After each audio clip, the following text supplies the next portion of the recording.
Ho, ho, ho, ladies and gentlemen, or should I welcome you in Dutch? Perhaps yes, as we are here on Christmas Eve day, and my guest today is Mark van der Ploeg, or should I say Marek, because Marek stays in Poland for a long time.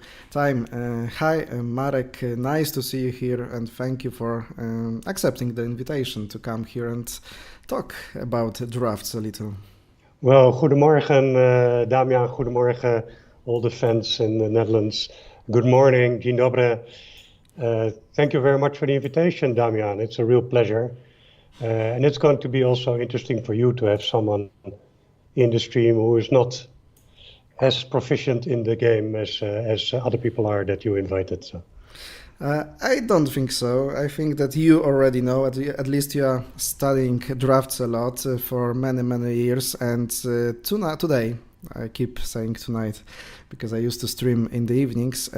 Today, ladies and gentlemen, we are going to cover many interesting topics, like the promotion of drafts, like how drafts can affect or involve your business life, because Mark is the great example for that. I hope he will share some extra tips, some knowledge about that, and that way also give me another point of view to help me promoting drafts. But he is, of course, the great promoter by himself. Today we are playing the 6th round of the world title matches, held in Wageningen, Netherlands. Do I pronounce it well? Wageningen it is? Yes, you have a perfect pronunciation. Perfect pronunciation. After being there 2 times, last time in January this year, and previously 2013, I was playing the World Cup tournament there, and I have only good memories connected to this place. Really nice neighborhood. Have you visited Wageningen many times in your life? No, I cannot say I've been there many times. I've been there a few times. And I do not honestly remember so much of it, so I hope I do not insult any people from that area, because I'm sure it's very beautiful. By the way, do not be disturbed by something on my shoulders. It's one of my cats, and I do not have any proper way of keeping them out of sight. I apologize for that. I bet our viewers are not offended about that, but this cat has like the comfort zone on your shoulders. Yes, she has done that from when she was very little, actually. Okay. So when I got her, she was only 5 days old, and she used to live on my shoulder in one of my pockets when she was very small. Oh. And she's now 13 years old, and she's still doing that. So what can I say? It's difficult to fight with the habits.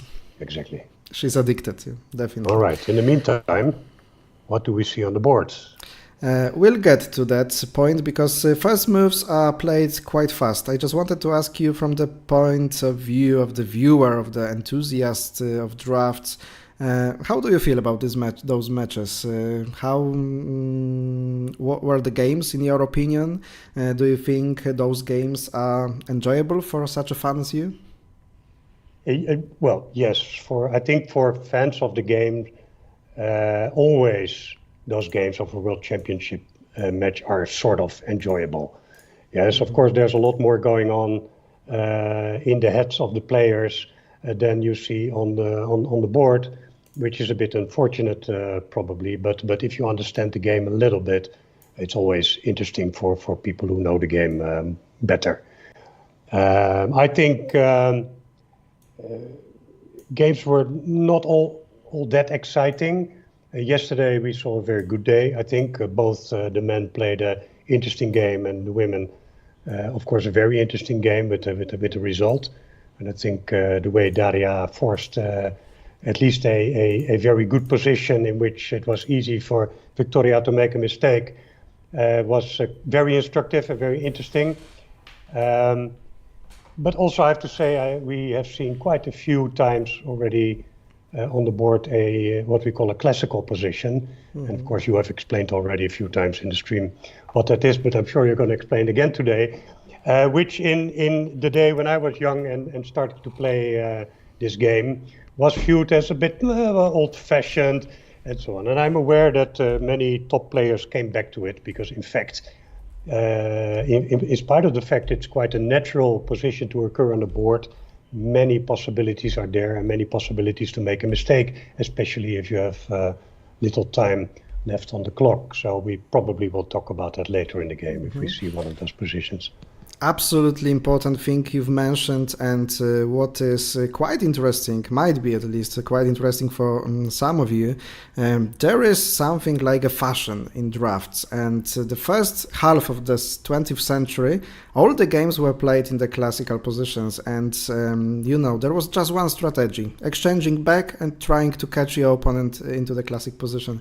And then Dutchman Peter Rosenburg has came, and he started to play aggressively. Just after the World War II, he started to play such strategies in the match against Fabre, the French player, as I remember, and he has become the first official world champion after the FMGD was established in 1947, because in 1920s FIDE was established, as I remember it well. So talking about the game, what you also mentioned, we finally have a plan from Jan Groenendijk, the plan that I expected to see yesterday, but finally he did change the way that he was playing previously that year. That was perhaps the goal of surprising his opponent. In this round, it's Yuri Zenikeev's turn to play the white pieces, and he started classically with 32-28, Rafael opening. All the games by Yuri Zenikeev are started that way in this match, and there is an Amsterdam game actually, something close to you, exchange on the main diagonal, that also is the variant that you try to teach all the children when they are starting to play drafts, because you give them a simple clue. You exchange pieces, you also get 2 tempos in the first move, and you try to develop your weakest piece, which is considered number 5, because this one in the corner has the longest way to go to the central part of the position and has only one direction to the center, yeah? Meanwhile, this one can go to the 6, can go to the 23, is more flexible. This one has only the one possibility of the first move, so it is considered as the worst piece, weakest piece, and you try to develop in the early stage of the game. After that, we have a development, quite an easy one. Sometimes in this moment we do see moves like 16-21, 17-21, but also those might be quite theoretical lines. For example, after 16-21, there is this move 35-30. You go accepting the tough game, sharp game by going to the corner 20-25, and then there is this move 47-41, 21-26. You exchange 2 times to get 6 tempos, and of course that way you are weakening your left wing, but also you give your opponent the possibility to play against the attack, to try to surround and maybe attack the left wing of white. Quite a difficult and interesting position, but also a theoretical line one if you know the lines, if you know what to play. For the first time in my career, let's say, Pimmers has played that against me in 2012, and I did have some troubles, but I managed to make it to a draw with white pieces. But yeah, for them, as they know the theoretical lines very well, maybe the goal of looking for something new, something surprising will be targeted in this game, and this is of course still a great theory in this game. Exchange that side here, and going immediately to the corner is not something that we see very often. Most of the times we just see this move with many different plans possible, like going 30-28 in the future, or just then going to the corner 25 and developing to 30 maybe. But Yuri plays here immediately, and this is also not a standard move, 20-24, after which Yuri just covers the corner 35, and this is finally the idea that was coming yesterday. I thought at least that this move 17-22 and this connection of 22-24 will be made by Jan. That's quite an interesting thing, because at first glance it can't be good, because you just go to attack to 29, you exchange the piece 15, and then you make simple 1 for 2. And also your opponent might have some troubles while developing this wing by playing 18-23, because there is a very easy combination like 1-4-3. So Yuri plays 43-39. Of course, whatever he plays, even such moves 44-40, it's not a problem for black. They can always exchange, but I know that playing the world title match, then your plan is not to exchange pieces, because you are just trying to play some interesting game, especially from the black side, which is Jan Groenendijk's side. Can you share with us, Mark, who is, in your opinion, the favorite one to win this match? Well, based on history, I would say Jan Groenendijk, although if you look at the characteristics of the two players, as far as I understand them, obviously, I think Jan is more in his home element when he plays a big tournament. Mm-hmm. Because Jan is a real, I would say, match fighter. Mm-hmm. And if he plays many different players, he is able to create combinational possibilities in the later stages of the game against many different players. So in general, he's able to generate more points against, let's say, the slightly lower rated players than most other players. And Jan has an amazing mentality of fighting. So in a match, I think between the two, both are, of course, very well prepared and very experienced. He may be still a slight favorite. He is the higher ranked player in terms of ELO rating by far, I would say, but this may be a slightly not accurate picture, yeah, because Jan may be playing in general higher rated players in his practice, and therefore Yuri did not have the opportunity to raise his rating. I think Yuri should be higher rated than he is today. So, but I would say Jan is a slight favorite overall. Okay, slight favorite is Jan Groenendijk, and this Groenendijk name is something familiar to you for many years already. Can you share the history of knowing his father? Well, the history is very short. His father, John, used to be a classmate of mine at the Lyceum or the secondary school. So we did our final exams together. And by complete coincidence, when I saw Jan for the first time as you know, someone who likes drafts, of course he has the same color of hair as his father, but it never really dawned on me that he might be sort of, and I made the connection later, and then we met each other during the Polish Open a few years ago, as you may remember. And he said, "Oh, you have to regard for my father." So he sort of met up. He sort of knew about that, or maybe we had contact on the chat before. I don't remember exactly how that went, but I mean, I was not a close friend of his father particularly. He was just a classmate of mine, and we knew each other. And I never had any real contact with any of those classmates later, so I can't say I know a lot about Jan or Jan's private life, or would be willing to share that if I did. But yeah, that is the name Groenendijk is familiar. Actually, the family of Groenendijk, they had a lot of members in the area where I was born. Mm-hmm. So later they moved to the direction of Wageningen, where it is the university, where the people specialize in agriculture, biology, and this kind of thing. And I know his father was very interested in but in that was according to the university, or just the university was the result? I have no idea. I never talked to John about it, but I think he moved there when he was younger to study there. And that's where he stayed and built his family. And so at some point Jan was born there. I'm guessing, yes, but I don't know the actual family history. I never asked him. So that is why I'm familiar with the name. John also has a twin sister who was also in school with us, and there are many family members who basically had, they were growing mostly flowers in their area, and John was one of the people who always worked on the land, and he knew a lot about flowers, and he was really deeply into that. Apart from being a very funny and interesting and intelligent person in the class, he was really a character, as I remember. But he always was very much into that kind of thing in the biology, and I guess that was he followed his heart in terms of his studies. So great, inspiring history, and we also know Jan from being very devoted to the things like the music and like the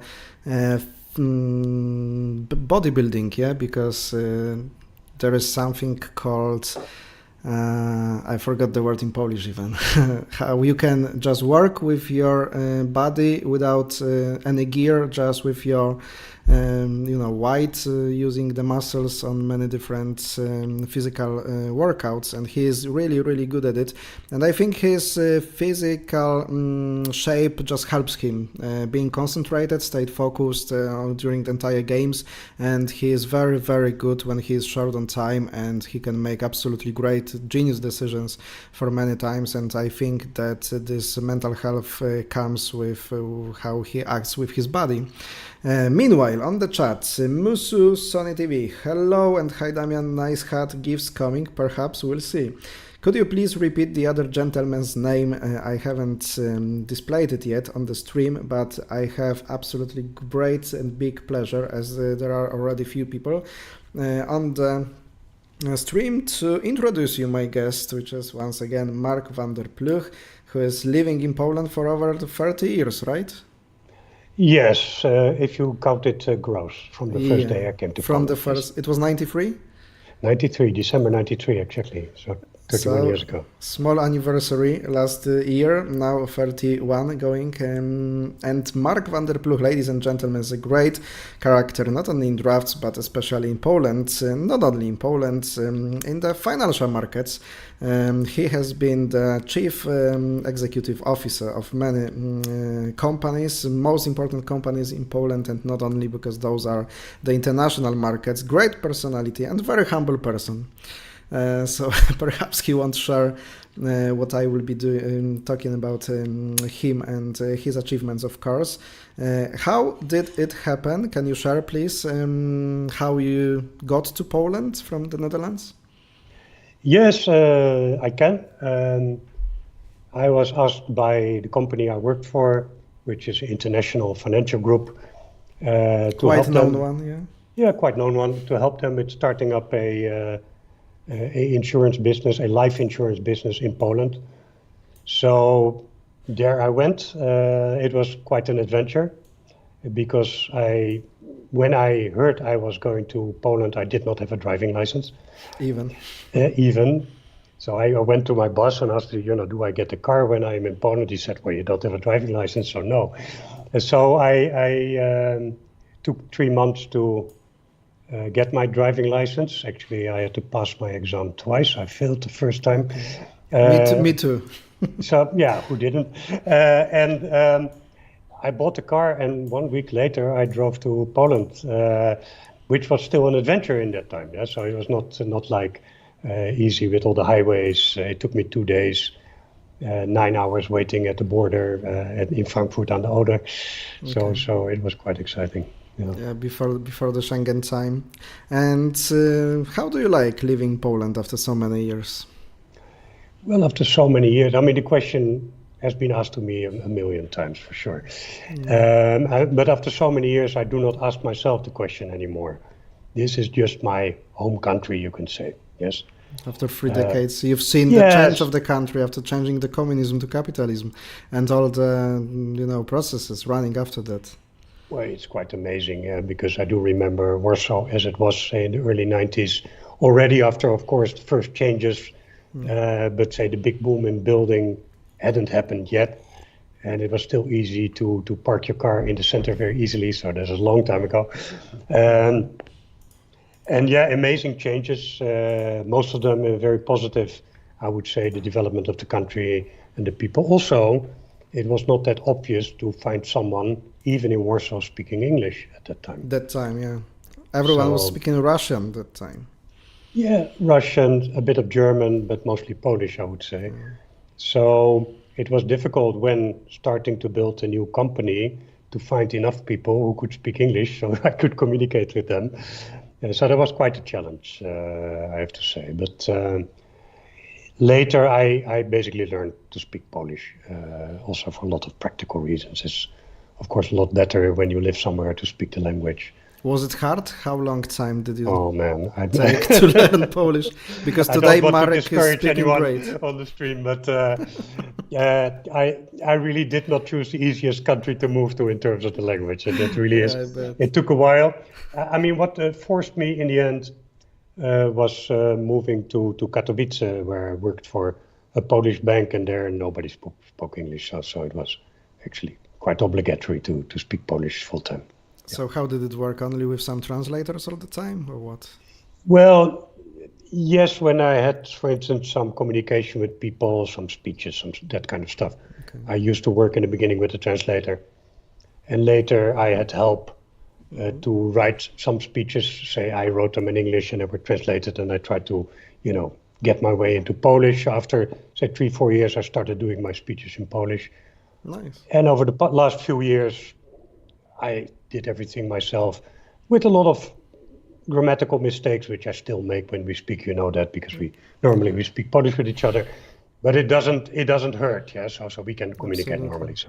You speak Polish great, I can confirm. And ladies and gentlemen, if it is not your native language, it's normal to make mistakes. My English, I do make a lot of mistakes, but it doesn't change anything. You can understand me, I hope, at least, and that way we can enjoy the beauty of drafts. And about that, we are going to the second game between Wiktoria Motrichko and Daria Tkaczenko. And yesterday we did have a surprising result. Surprising if we looked at the chances given to the players before the start of the match. But after a few games, in my opinion at least, Daria Tkaczenko was the one building herself stronger and stronger.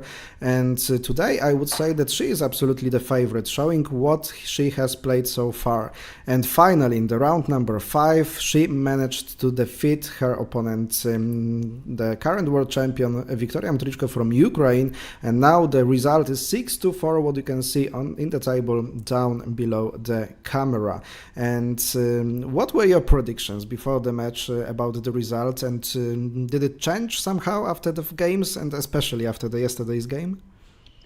Yes, I must admit, apart from Jan, I predicted Victoria, but already after 2 games, I had a small inkling to say that Daria is a bit better prepared for this match. Maybe that's not fair at all to Victoria, but it looks like she is a bit more sharply prepared, especially in the opening, to get a playable position, to create some chances. She seems a bit, perhaps more at ease. Also later in the game, she bringing Victoria into some time trouble as well. So Vicky has to spend more time analyzing the position. So I think overall, Daria, of course, after scoring 2 points yesterday, has become a bit more favorite for me. But I will back up Vicky for the time being. Why not? Why not? Absolutely. But looking at this moment, trusting the intuition of the great businessman, Jan Hrunendijk and Daria Tkaczenko probably will be the new world champions. Looking at the game between Daria and Victoria actually, and Daria, because Victoria is playing white pieces. What is very important, ladies and gentlemen, now the pressure is on Victoria, and she must try at least to create chances for Daria Tkaczenko to lose a game. But of course, this result from yesterday is not deciding the match, but it's just making the situation much more complicated. To be the new world champion, you need at least 2 victories. So in the case of draws of all the games until the game number 12, we don't have the world champion yet. There will be a barrage, but then only 1 game won by Daria Tkaczenko will mean that she will be the world champion. I don't think that this is the situation that Victoria just want to happen and want to allow to happen, so she will do everything what is possible to create chances to win some games in the classic games so far. Soon. And after the 32-28, we see something that we haven't seen so far in the women's game, I bet, but we have seen this opening many times in 4 out of 6 games in gentlemen's game. 17-22 and exchange to 21. No one is taking to 22, everyone decides to go to 21, and this is moved by Yuri Anikeyev, I don't personally like this opening. I prefer to play something like 34-29, 34-30, or just to attack it, 31-26, but also it creates some theoretical lines, like with having exchange to 21, you go 37, or 36-31, Yuri likes to play this move and this exchange actually. Another option after going to 22, there is still the same move 37-31 to create some semi-4 clock options, and if you try to develop 16, you attack and you go to the outpost that way, 22-27, not a standard one, but we have once again game, one is attacking and second one is trying to surround it. Then you can try to isolate this piece 27 by taking 28 under the control, or just try to not let your opponent develop the long left wing. But people are just not wanting to play it recently. Everyone chooses different variants, and that was the move made in this game. 37-32, 7-12, 41-37. This is, on the other hand, move that is really rarely made. Most of the times this 34-29 is okay, because you just don't want your opponent, you don't want to let your opponent to lock this 26 here, having this 37, because it creates some serious problems with developing the piece number 46. And this is the reason, for example, why Yuri Anikeyev just didn't make this move. He played 40, etc., and then 42-37 in his previous games against Jan. So Victoria Motrichko in this game is playing something strange to me. But yeah, let's see. Daria is not going to the corner 26 immediately. Now she is going there after two moves. Perhaps there is a psychological part of this game, because as she plays here 11-17, not going to the corner, if her opponent wants to go for the 26, then Daria has the possibility of attacking. And the question is, maybe she asked somehow that by the move. She asked the question to Victoria, do you want me to attack in this game? Do you want to create your chances by letting me attacking you? And Victoria answered, no, I don't want you to attack. That's quite a nice psychological move, in my opinion. 11-17. Then we have 34-29 and locking the wing, and then double second move to the 21 square.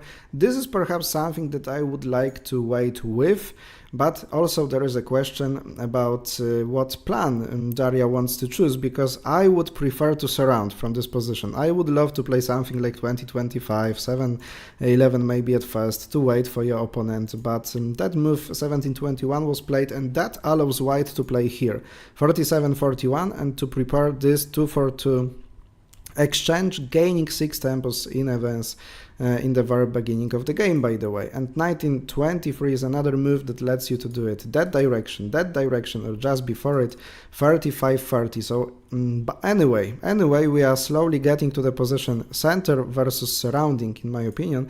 And here, of course, Daria taking this corner 25 proves it that way the game will happen. She exchanges 21-27, not waiting longer for her opponent, and here we have created such a attacking structure, but it's missing two pieces on 45 and 40 to try to go to the outpost. By the way, this left wing of black is quite solid at this moment, because no pieces were developed from this side, and honestly I don't like the structure at the moment, and I don't like finding the idea how to play this game from this moment. Of course, Victoria is probably going for this column exchange 30-28, but what then? It might be really difficult with developing 30-24, and I don't see there will be lines very comfortable for white pieces. Do you have any thoughts about this game? Yes, well, of course, your analysis is quite precise. If I look at this position, and I would be white, I would feel quite restricted already, to be very honest. Mm-hmm. So that is my feeling on that, and I don't know the theory about it, and that it really looks like that Daria created herself many more options. By the way, I have to update my screen. I think I have quite a big time lag. You mean between... the stream, or you mean? Yeah, this with the stream. Yeah, so I cannot really follow live your explanation, but that's basically what's happening. By the way, I see a question on the Skype. If I am playing, I just checked, my last official game was in 1982. So that's the answer to Eric's. But on lead drafts? No, not on lead drafts. I've played real 10 games in my life on lead drafts. Okay. So very useful tool, by the way, and don't hesitate to ask questions, and don't hesitate to leave the thumb up or under the video. This is absolutely necessary. Yeah, you told me about your comment. I haven't followed it, and I just saw your comment answering to Eric's Burkevik's really active chat user. So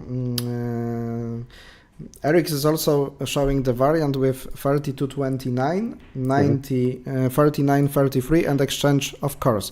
Of course, this variant is possible, but to be honest, it's Victoria Motrichko who must try to win games.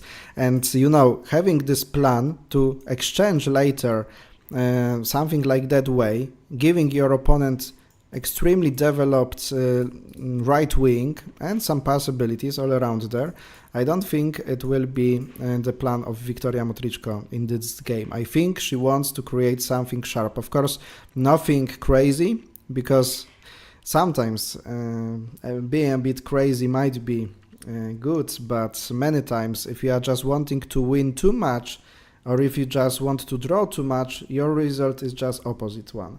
So you must be very careful by choosing the plan, but yeah, I just don't like the structure on the right side of things, and we'll see how it will go, ladies and gentlemen. After the opening of the games, let's just take a quick look at the game between Yuri Anikeyev and Jan Hrunendijk.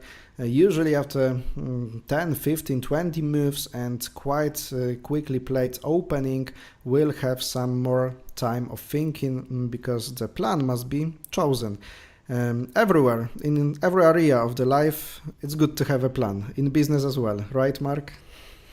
Yes, of course it is, Damian. Although in my experience, if you look at successful business stories, usually looking backwards, people will explain it as strategy. Yeah. But strategy is usually formulated backwards and after the fact and not before. Mm-hmm. So you need to, if the outcome is good, it turns out you probably did some good things to get there, and then you can call that strategy looking backwards. Looking forwards, I've seen many plans and many things that didn't work out, and have been part of plans that did not work out as well. So yeah. By the way, and probably we will come back to this later in the morning. You call me kind of businessman. I don't feel like one actually at the moment. I am a student, as you are aware, and not a businessman at all. But maybe later we will talk about that because it's quite a change in my life. In fact. Absolutely, we will. Just mentioning one more thing: the time.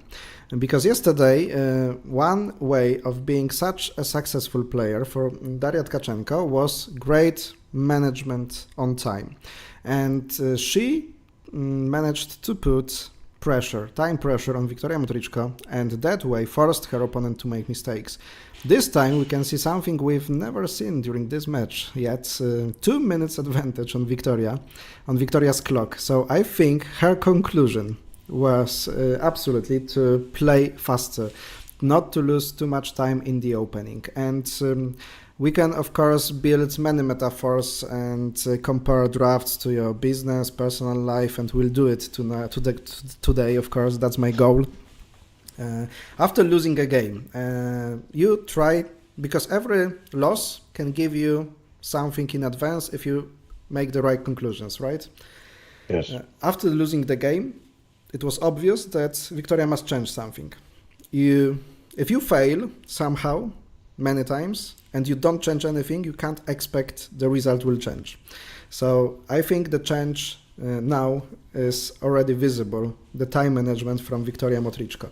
The question is if she will try to play some tough, sharp openings anyway, and play it fast, and that she wants to turn the situation and put Daria Tkachenko under the time pressure. I don't know if it's possible, because Daria still plays really fast.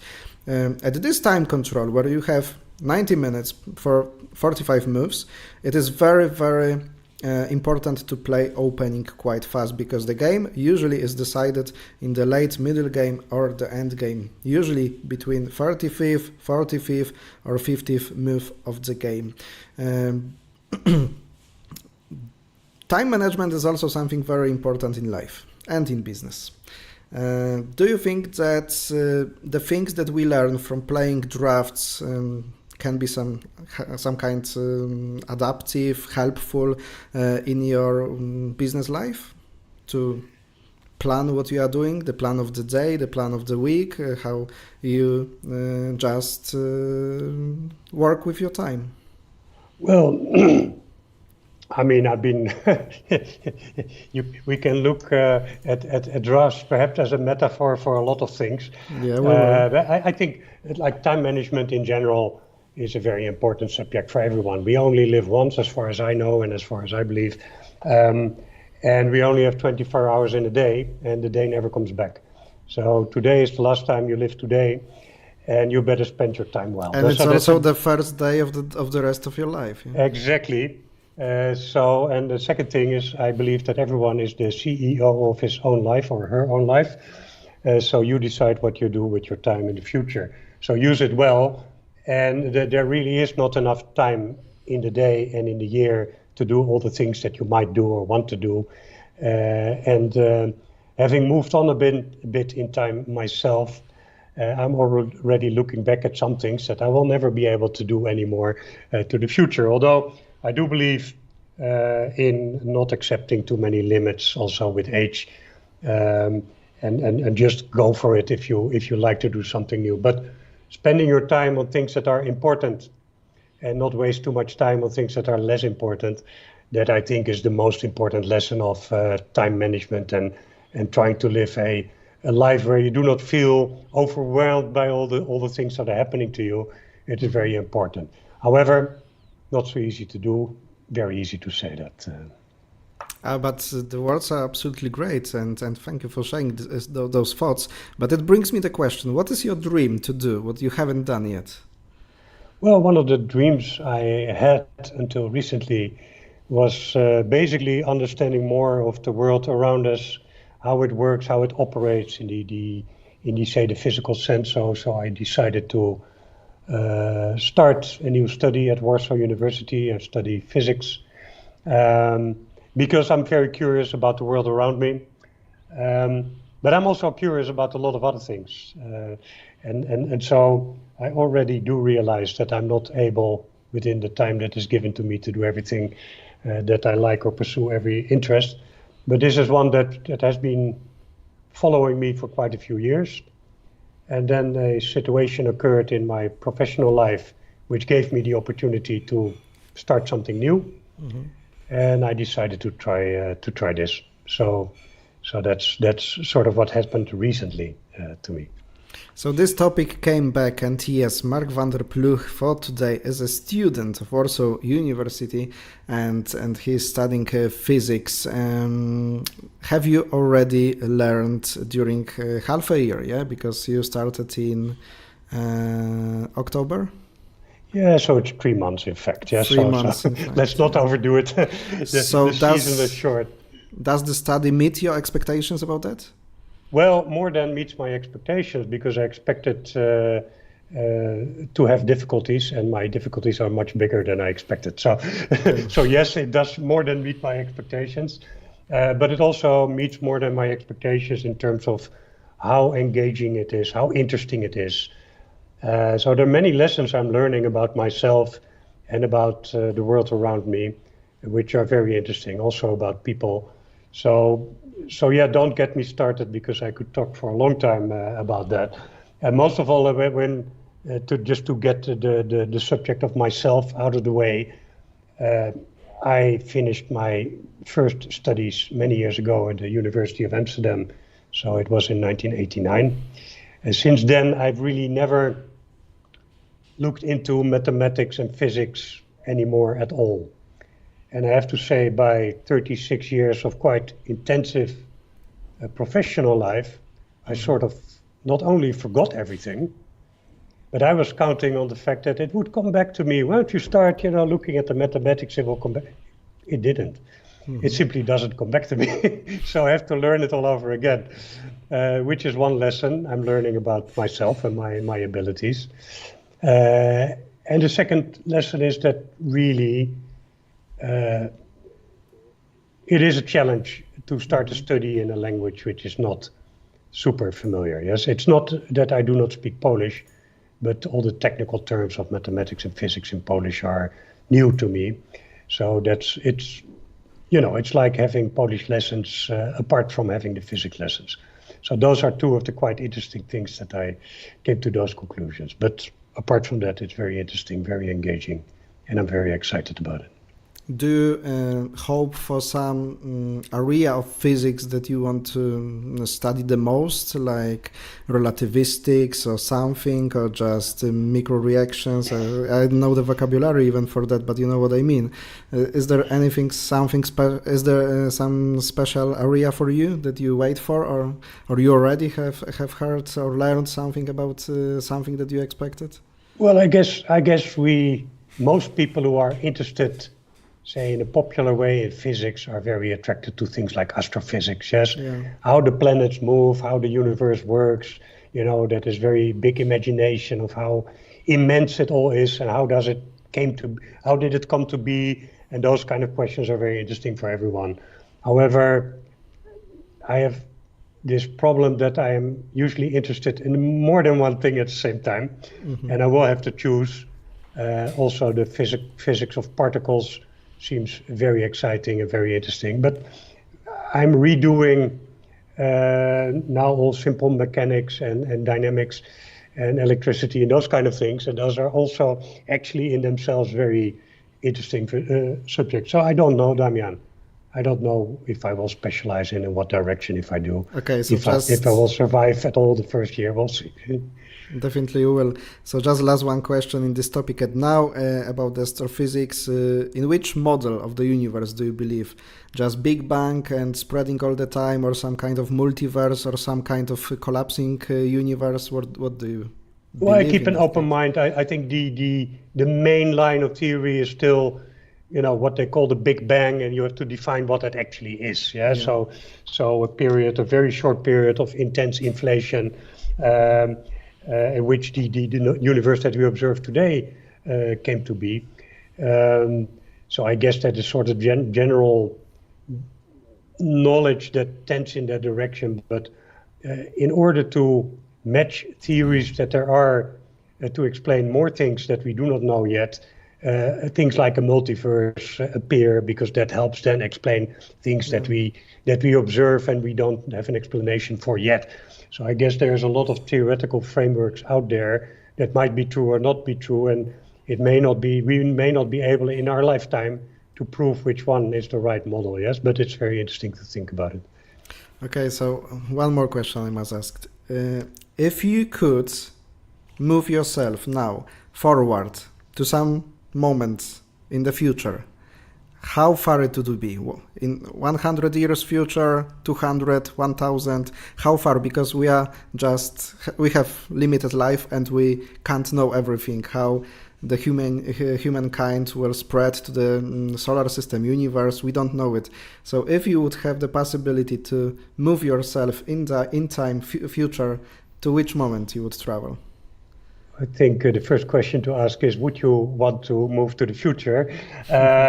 And there are a lot of reasons why we may be worried about the future.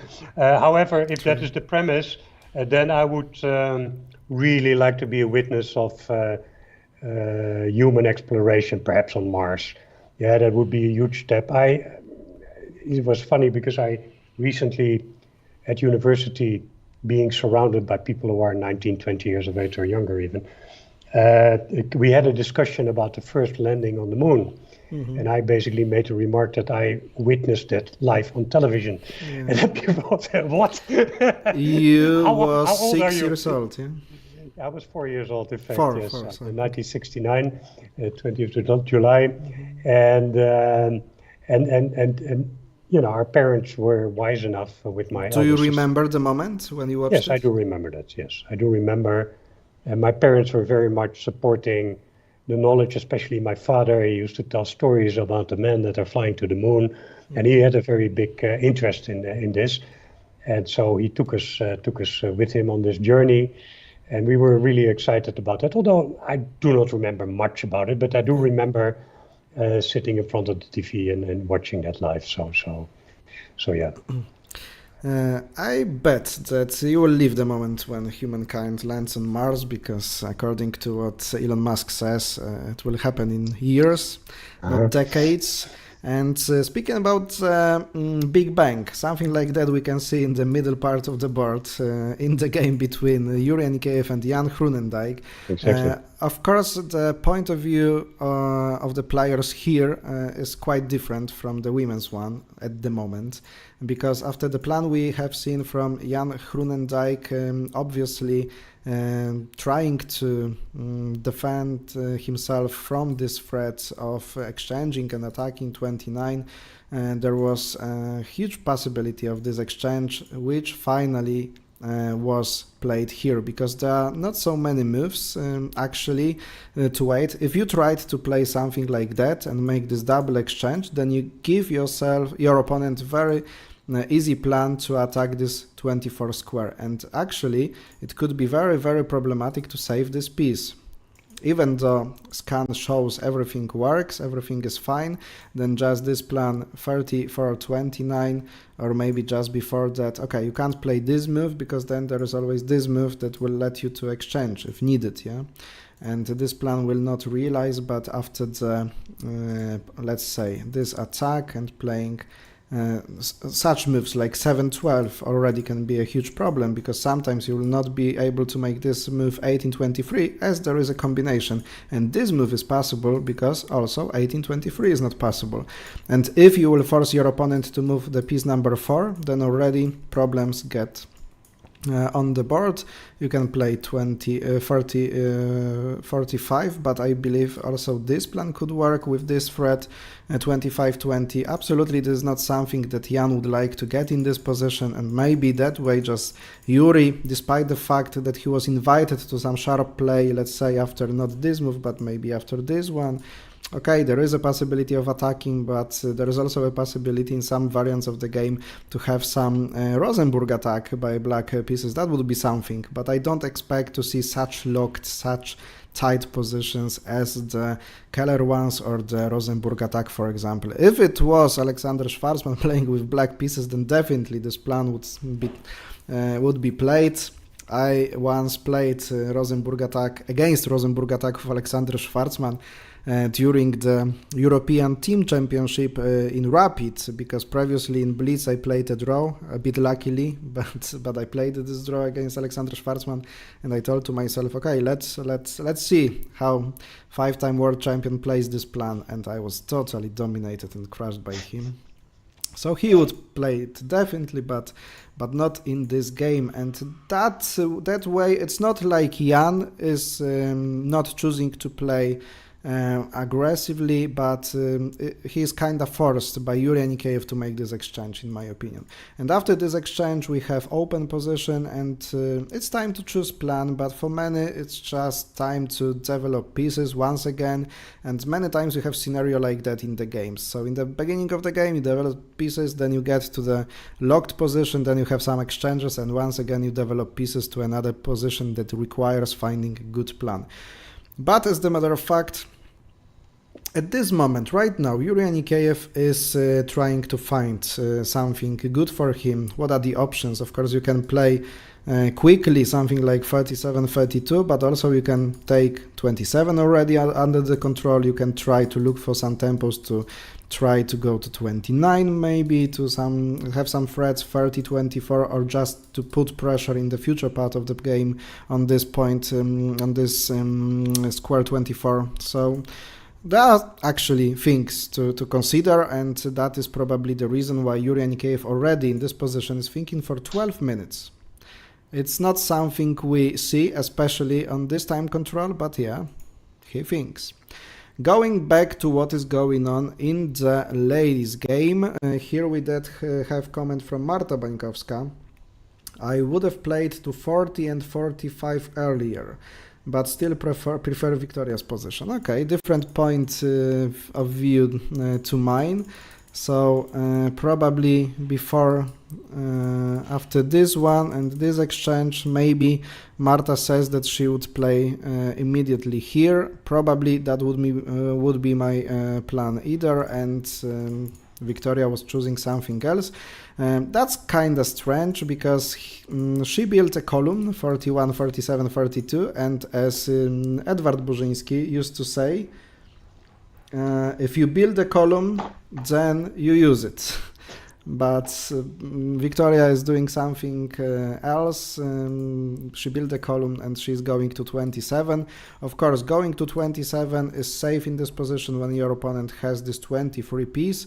Then it means there are no exchanges like 18-22, and it's quite safe position controlling the area and space on the board. And of course this corner 25 is just making this plan of surrounding, possible scenario surrounding of this spot 23 not possible in my opinion, but okay, we'll see what will happen. 10-14 was played, also quite interesting move, showing you that okay, I can play 20-24 in the future, of course not now, but also I'm not afraid of such moves because I have this exchange. Otherwise, after locking, there is of course a possibility of simple combination 1 for 2. So also sometimes in your games you have the possibility of making nice moves, but after such moves like this there will be forcing for at least 2 moves, and you must check it if it is not necessary to play to 10 and then avoid this threat, because there is an attack possible. So you must check, you know, like sacrifices, like combination possibilities, and it requires a hard work. You can choose sometimes a simple play, but if you want to play sometimes the best move, you must just calculate much more. But this is also something that involves your opponent into thinking. So your opponent is trying to find some brilliant moves as well, and is losing time on that. You can see already that Victoria, after playing a very fast opening, she spent 8 minutes on this move, 30 to 27, and on another one she spent additional 4 minutes. So now she's slowly getting down to 1 hour, and at this moment Daria has 6 minutes adventure looking at the clock. And okay, Victoria Motrichko is going for the classic locked position, and probably after 20-24, oh, there is a nice idea. There is a very nice idea. The question is if Daria have seen it. Oh, there is, ladies and gentlemen, this move, 28-22 and 34-29. Obviously, you can't take that direction because there is change, you take 2, and very problematic situation here. You must take here, not to let your opponent to go to the king, and here you take 1 for 2, and this one is to be taken, captured on the next move by attacking here or here. So this possibility is not working. Okay, is it a mistake already from Daria Tkachenko? So the variant that would be forced here is here, 1 for 3. You take, let's say here, takes. Now, why not here? Why here? Let's play here. Such position with 1, 2, 3, 4, 5, 6, 7, 8, 9, 10, 11. equal number of pieces, but this one stands really, really not so well. Actually, Scan says that the best move in the position would be to play here, and then which plan to take? Just this one, before going to 31.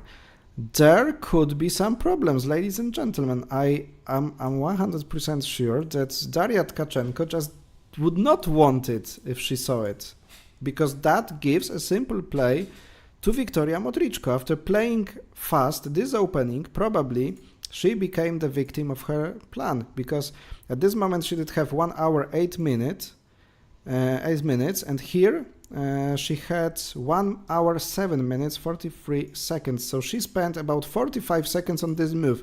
Obviously, she didn't realize that there is this possibility. Oh, what do you think about this move, Marek? Because obviously she didn't see it. Yeah, I mean, I would also be surprised if she saw it and then still would play that.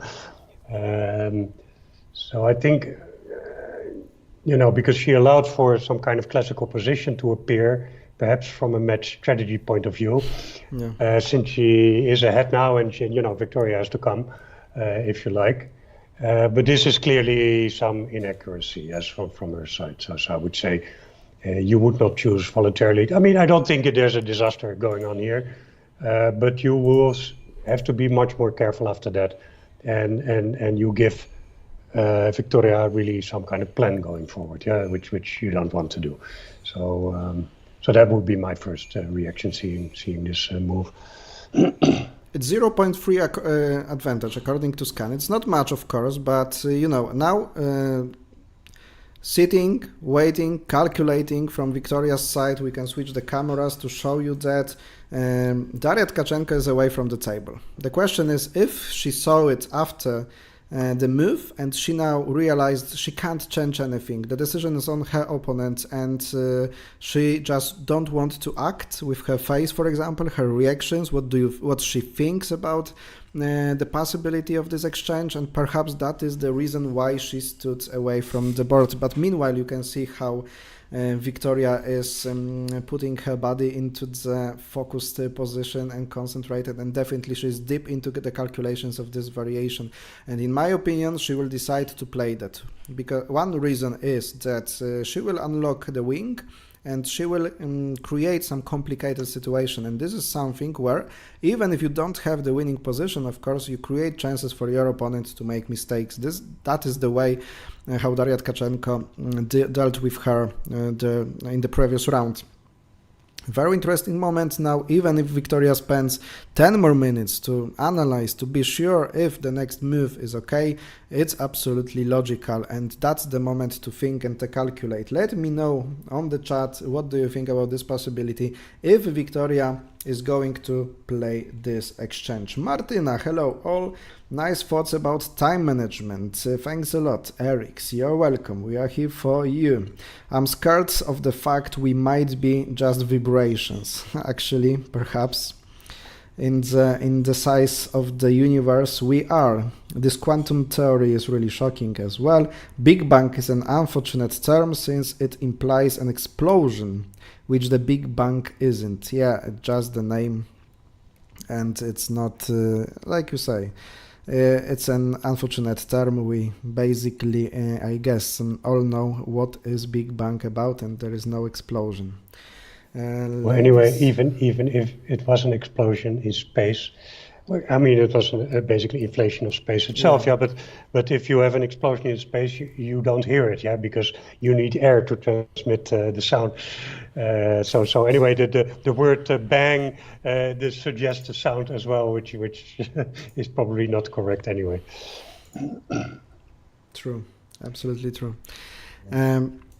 Let's take for Victoria's decision, looking at Gentleman's Game, and he finally, 37-32, so calm move from Yuria Nikeyev, and 12-18, natural move, and as it follows, 41-47, 7-12. It looks, at this moment at least, like we are going to have another calm game among gentlemen. Do you think that scenario of having 12 draws is really possible here? Yes, of course it is possible. I don't think that will But happen. highly somehow. possible, barely possible. What do you think? No, There will be- I think it's very possible, but I don't think it is the likely outcome.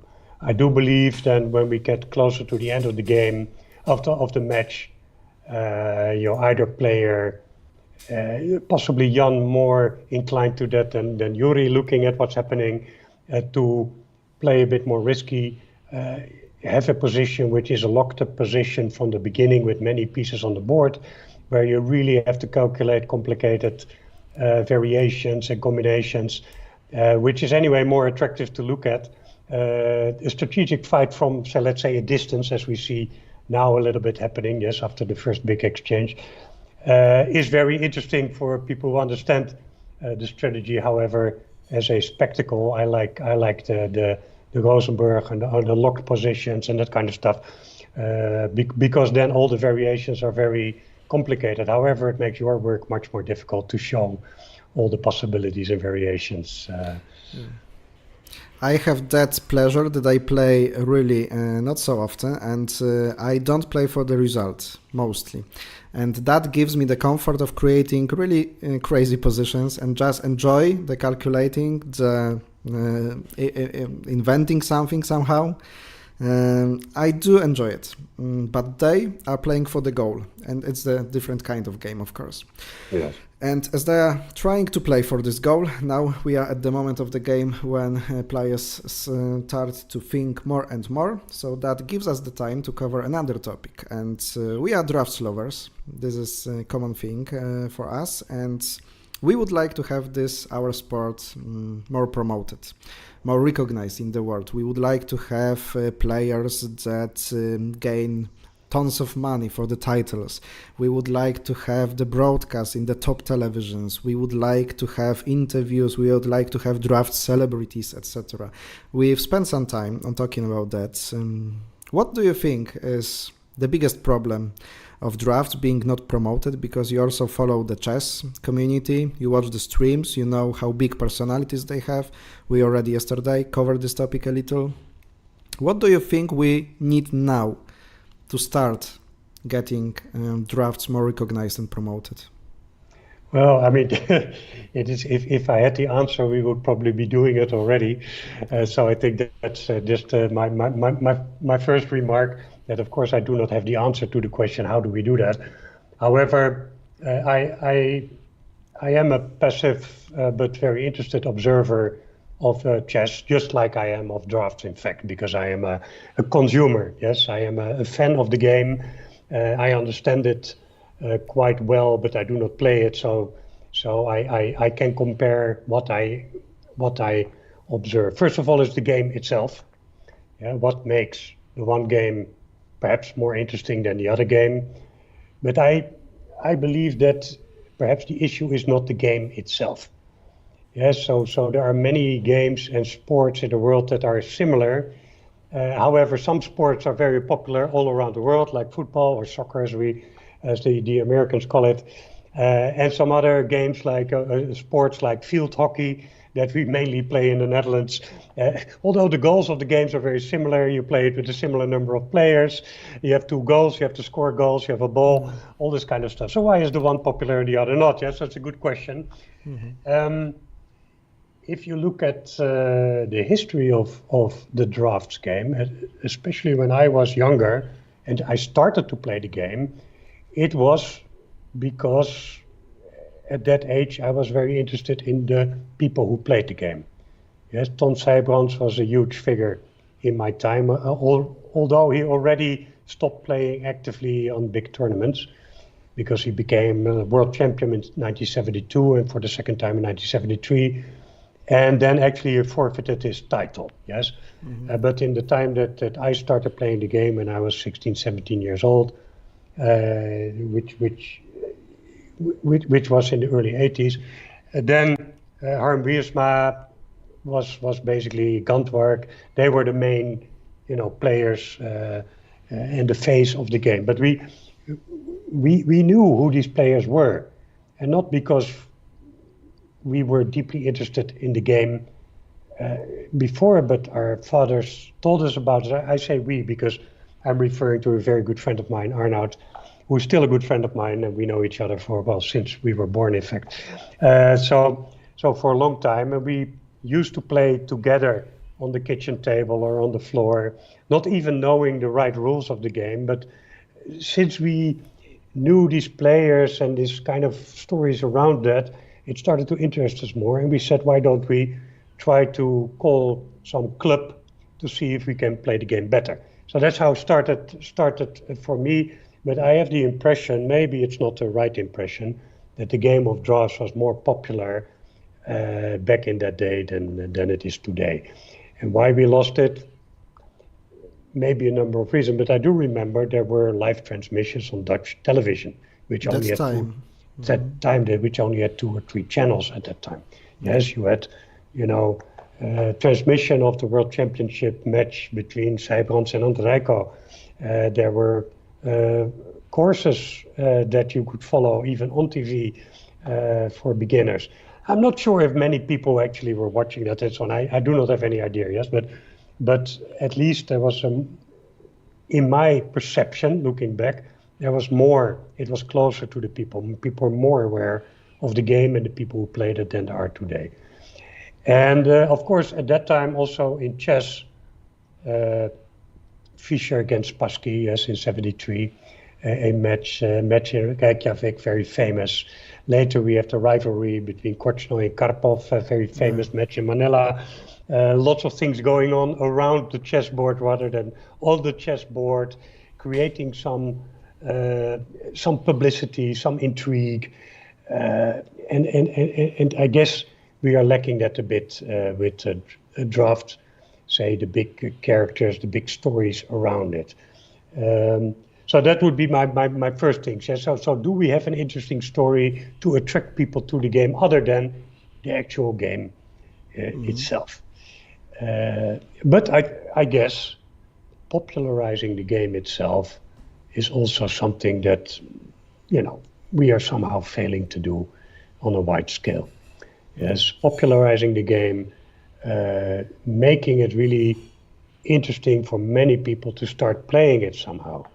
Yeah, I guess draughts has a bit of a reputation of being a kitchen table game. Of course, in Poland, most people play it on a chessboard with 64 fields rather than 100 fields, which is nothing wrong with that because it's a very nice game as well and very intriguing. The Americans play checkers, which is a variation of that same game on the 64 field, but slightly different rules. Especially when you have a king, it moves differently, and you can move backwards and so on. Yes, so you play it, yes, online sometimes. I've seen you do all the variants basically online. The Brazilian variant, the checkers variant, the American variant, and the 100 fields variant, and all have their own intrigue and interest. I personally do not believe the problem is in the game itself. Because there are many good things to say about the game. However, who is saying them? Who is bringing this game from the level of the kitchen table where people say, draft is easy, chess is difficult, this kind of thing. And but probably, and I know draft players have then the inclination to show how difficult draft in fact is. And they start showing them combinations. Do you know how to win here, and so on? And no, I don't know how to win here. And you show them many variations. But that also shocks the people and sort of is a bit prohibitive for people in the beginning. Yes, you show them how complex the game can be. But perhaps also that doesn't lower the threshold to start playing it. That's right. So the question do we have, and it's a question also in the chat and to everyone who is watching, and of course we have a modest number of people following this stream, but very interested people. And what can we do to popularize that game? So. To compare it to where the chess is at this moment is not entirely fair, I would say, because chess has always been symbolic for being smart. It has been the game of kings. historically. It is really my army against your army, without having to meet each other on the real battlefield. Yeah, it has been symbolic for many things. It has been a kind of symbol also for the Cold War. Yeah, when Fischer was playing Spassky, there was much more going on behind that than only what's going on the chessboard. Yeah. Match of the century. Match Everyone of the knows century. chess from that. They called it that way. Yes. So a lot of subjects to cover if you want to popularize a game. Unfortunately, it's like this: what is the way to generate money to be able to invest in the game? That, Because yeah, if you and start that's my investing question. in Next question. Yeah. investing in it, you can create a bigger community. You can make transmissions and activities that are more interesting to a bigger public. And of course, like chess benefited a lot over the last few years from a few things. First of all, the pandemic, which came at a very good time for chess, which is of course a very stupid thing to say about something that was so dramatic for the world. And there was a Netflix series, yes, The Queen's Gambit, which showed this game in the context of a dramatic story of a person. Yes, but this story really helped to popularize the game because it was focused on the people around the game. And said, okay, well, these people are interesting, and it's basically very cool to be good at this game. Yes, and is there a way in which we can focus more on the people around the game of drafts? I don't know. If the draft players today are willing to be subject to that, but to show that these people are very interesting people having an interesting life, and this draft is a very interesting way and a way of life, for these people. What you've been following for many years, interesting people, we just can come with this appeal to top drafts players, and you are interesting people, and I have a feeling that sometimes such players, top players, are just satisfied with the way it is, but they must give something from them also to create better environment for them in future. So you must run the social medias, you must give the interviews, you must show yourself, you must work on not only how you play, but also how you present yourself, because that is creating the better environment for everyone, and we need personalities. That's absolutely one of the clues. The question I wanted also to ask to you, as the CEO, experienced CEO, having such a product like drafts, worldwide recognized, and people just know that it is most of the time for developing for the mind and for intelligent people, etc., etc. Do you think it would be it would be possible if you had some budget that you planned to bring the strategy and to make it like a good running business around the drafts, as you have the product that everyone recognizes in the world? Would it be possible, in your opinion, as a CEO? Well, possible, yes, but at this moment, with the limited number of people directly interested, or the number of viewers on YouTube, or however you measure that kind of attractiveness for business to get involved as a sponsor, as a supporter, it's not there yet. So you will need, apart from creating the right storyline and the right characters and the right setting, you will need some people to help start this. Yeah, yes, if at all that is a viable adventure, I do not know. Yes, why would we?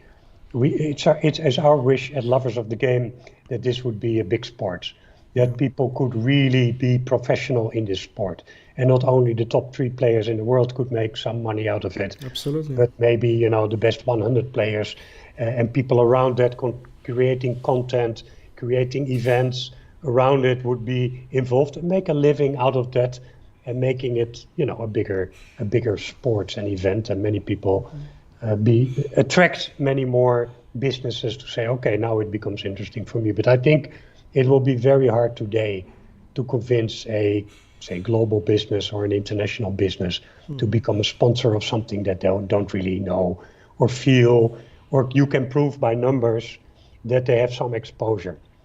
So what happens if you have a world championship in Wageningen in the Netherlands, which is, say, the central eastern part of the Netherlands, which anyway is the area of the Netherlands where there's the most publicity about the game of drafts. Yeah. Yeah, so that it's so there are the newspapers of the more regional newspaper like Nieuwsblad of the Noorden, yeah, so the regional newspapers, they cover this sport a bit more extensively. But if you look for the countrywide newspapers or websites, they may have one or two small things on this.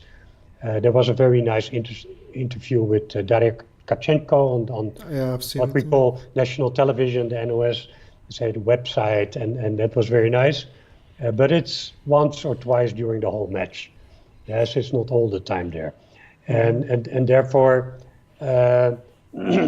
you find local sponsors of the area that may be interested to say, okay, I'll put, but not, huge amount, but enough amount to organize an event like the World Championship match in Wageningen. And we have to really respect those partners. Absolutely. They know they're not going to get a worldwide audience. And by the way, they're usually local or regional businesses that would like, say, to attract a Dutch audience, probably much more an international audience, because that's the scale that we have today.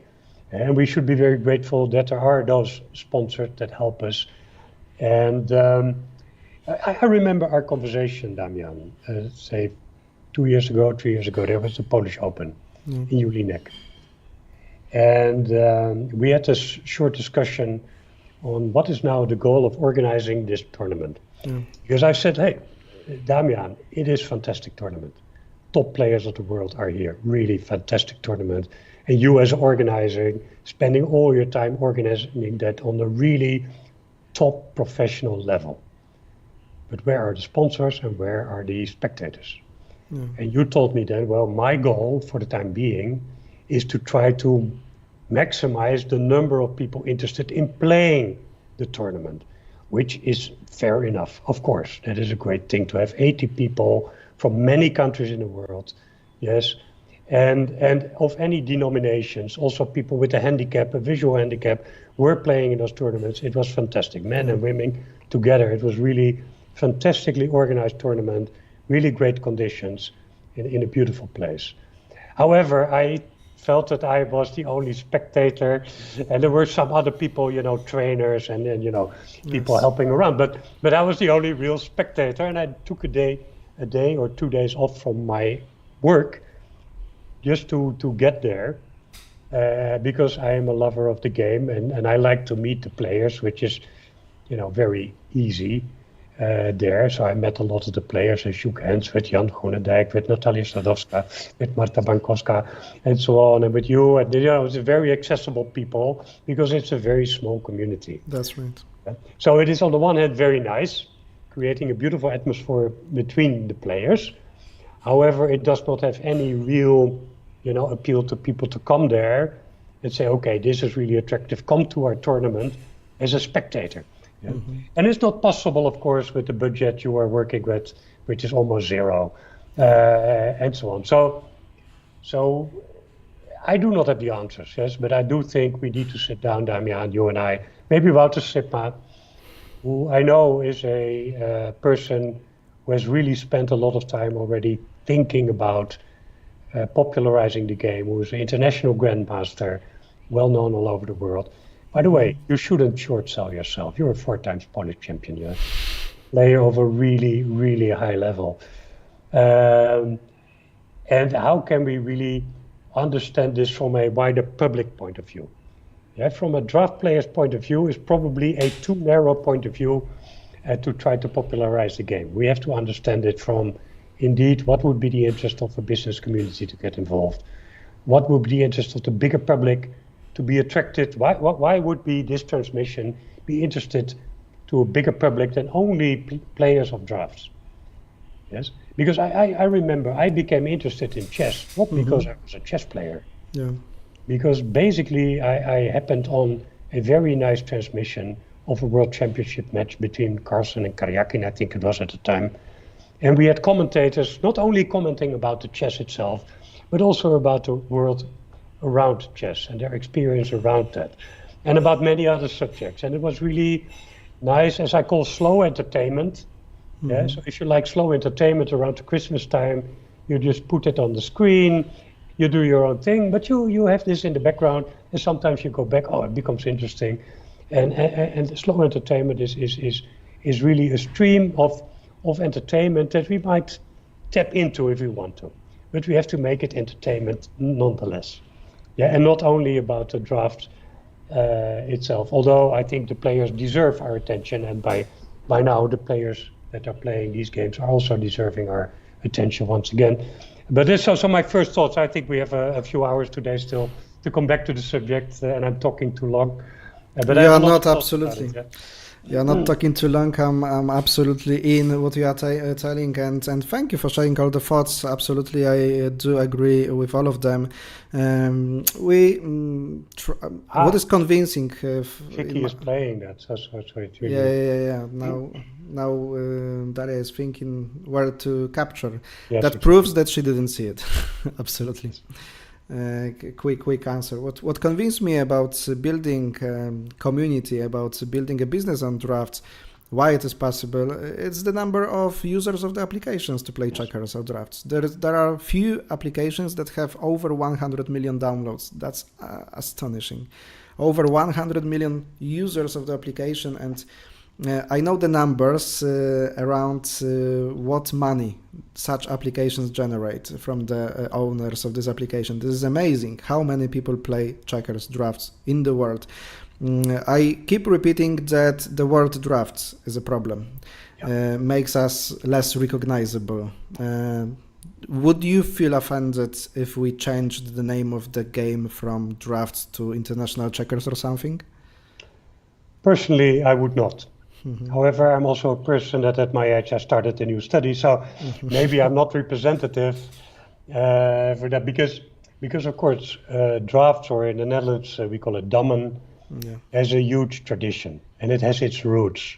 And later we may discuss, say, my experience of the club life and that kind of stuff.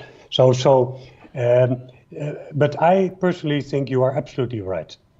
To increase the appeal and the recognizability of the game, we should use the word checkers on the 100 fields, or whatever, international checkers as you suggest. It's great. I don't have any sentiments personally, because draft is a word that, well, how many people know that word? It's an English term for a game that is not being played a lot in the English-speaking world, at least the 100 fields variant. So why would we be sentimental about the English word drafts? We shouldn't be. Checkers, we should not be too sensitive to the fact that most people associate it with a different use of the chessboard. Yes. We should step over that. And we say, we're not better than that. No, it is great that so many people understand and know that, and we should definitely use the power of that. So I completely agree with you. We should think in that direction. So that's the topic I hope we will cover in the next years, because perhaps, looking at the numbers, how often people search for such words, it's easy mathematics, statistics. 7 times more searches for checkers. So it's like, just closing open window, calling the game drafts, and if the site Lee Drafts was called Lee Checkers or Lee Dam or something, I think it would have few times more users, at least. Possibly, Possibly. Going back to the games, then we'll cover another topics. Of course, we have the possibility of talking to Mark van der Ploeg, our guest, and I'll use it after long thinking, because after thinking here 12 minutes, and that was quite obvious not to take here 23 to 34 from Daria's side, she decides to take the right way. Just repeating what I've told before, absolutely, she didn't see it, and this is the position that we get after all those exchanges. And here, what was played? Okay, different. No, that came. Okay, so we have this position, and you can see already the indication of the scan is 0.6. So over the half of a piece advantage. That's quite a big one for this moment in the game. 25 moves made, because recent exchanges took few moves, of course.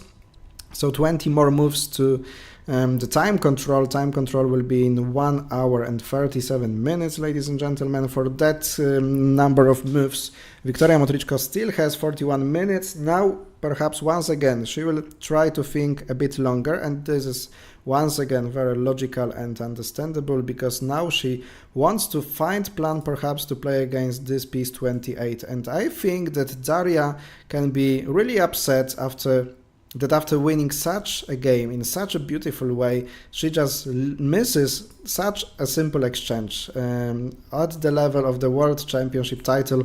You know, maybe she is consequent because she is just trying to hold her strategy, to play fast in the openings, but that move was made too fast. Of course, playing all the games fast means that from time to time it can happen that you can miss some move, and now she missed the move.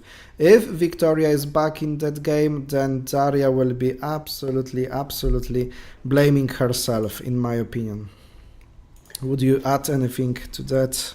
Yes, well, I think well done to Victoria so far this game. Yeah. To keep up on the clock. That's possibly unsettled Daria a little bit to also start, sticking to her strategy, perhaps to make sure that she doesn't get behind on the clock. Maybe that's too simple, but it's interesting because recently we could witness the match for the World Championship chess between Ding and Gukesh.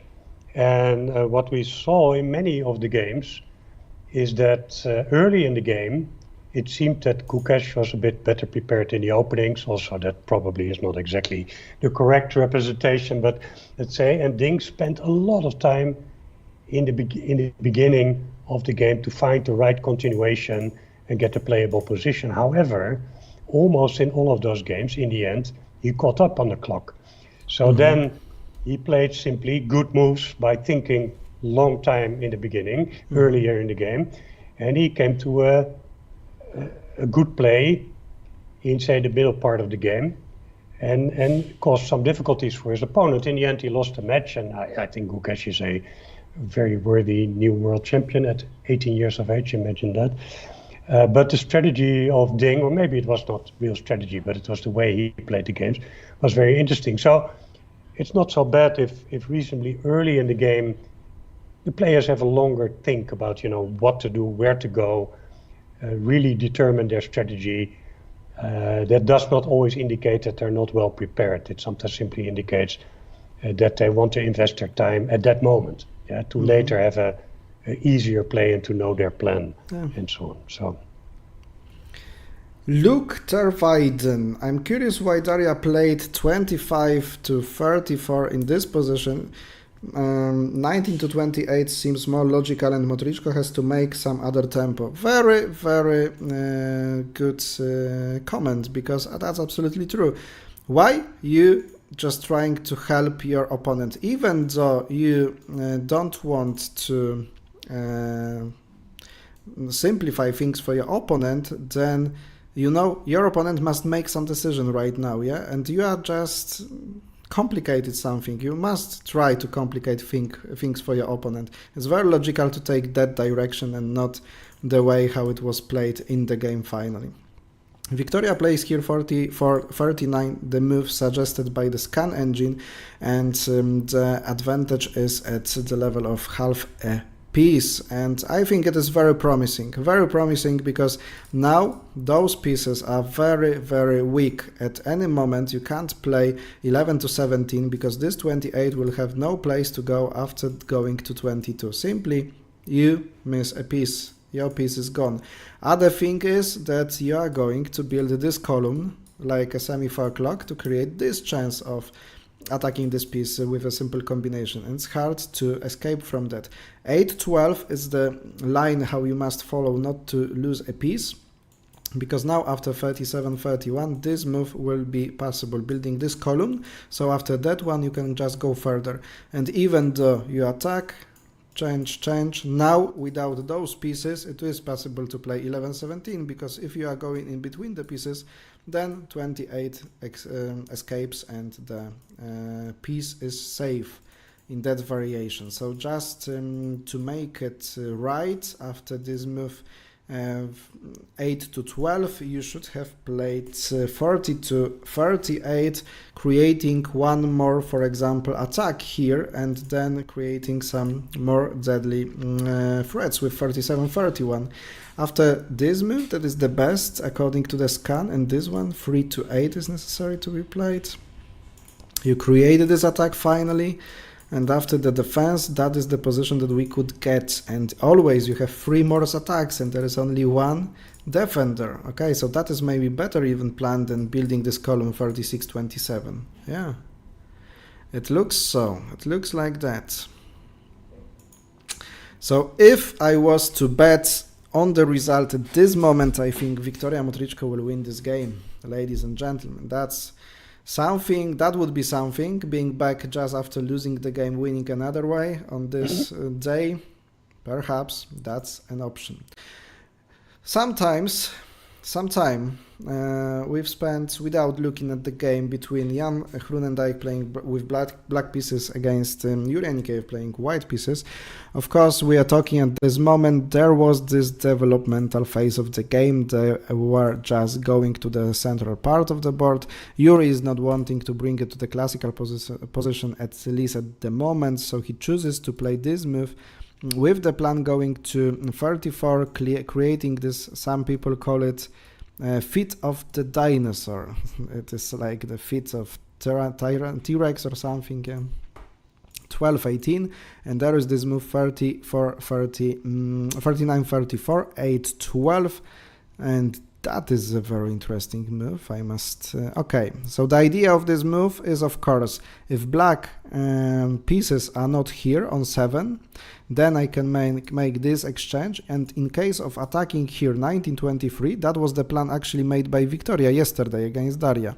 After exchanging to 29, you have this attack that forces you to take back, and you have the tempo to develop your wing by playing 20-24 and also limit this edgy 35. And to avoid it and to have the possibility of exchanging forward, Yuri Anikeyev plays 44, but also Jan finds a counterplay for that, 2-7. And now after this exchange, there is a possibility of making just another exchange forward. But after this exchange forward, actually, I don't like how this formation looks anymore, because, you know, from some time in the game you have the strong formation directed to the central part of the board. You can use it for exchanges, but if you don't use it, then this column is just not working. Those are just the pieces standing on the side of the board.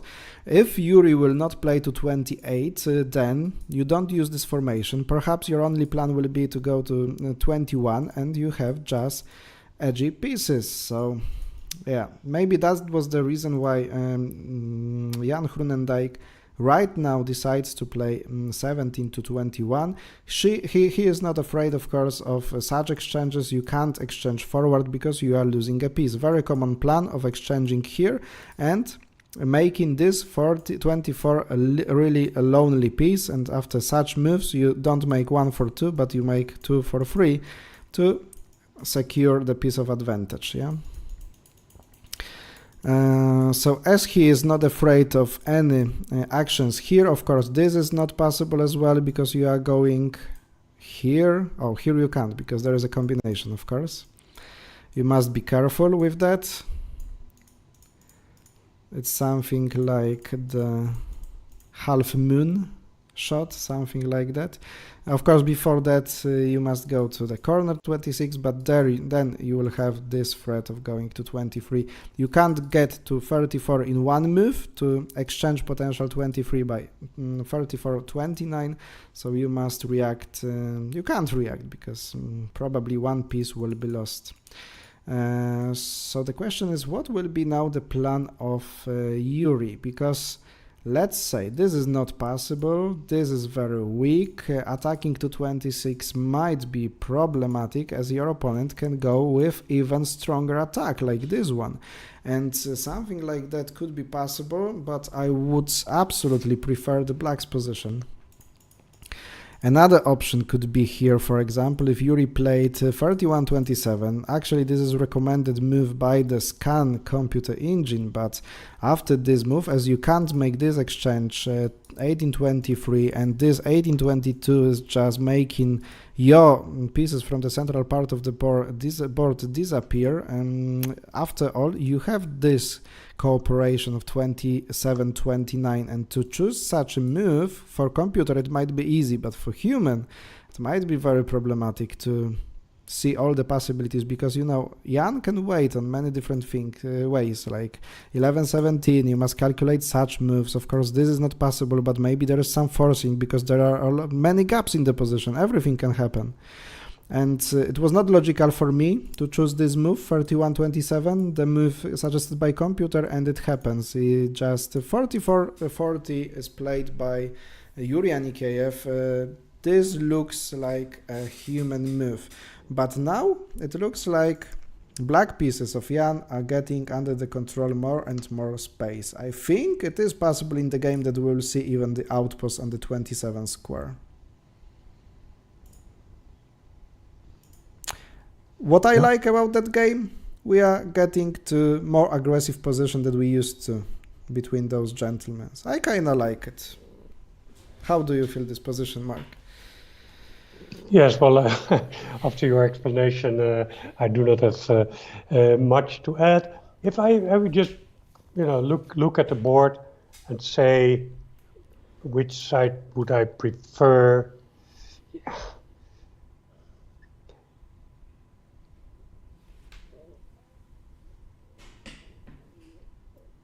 I like black actually in this one a bit more.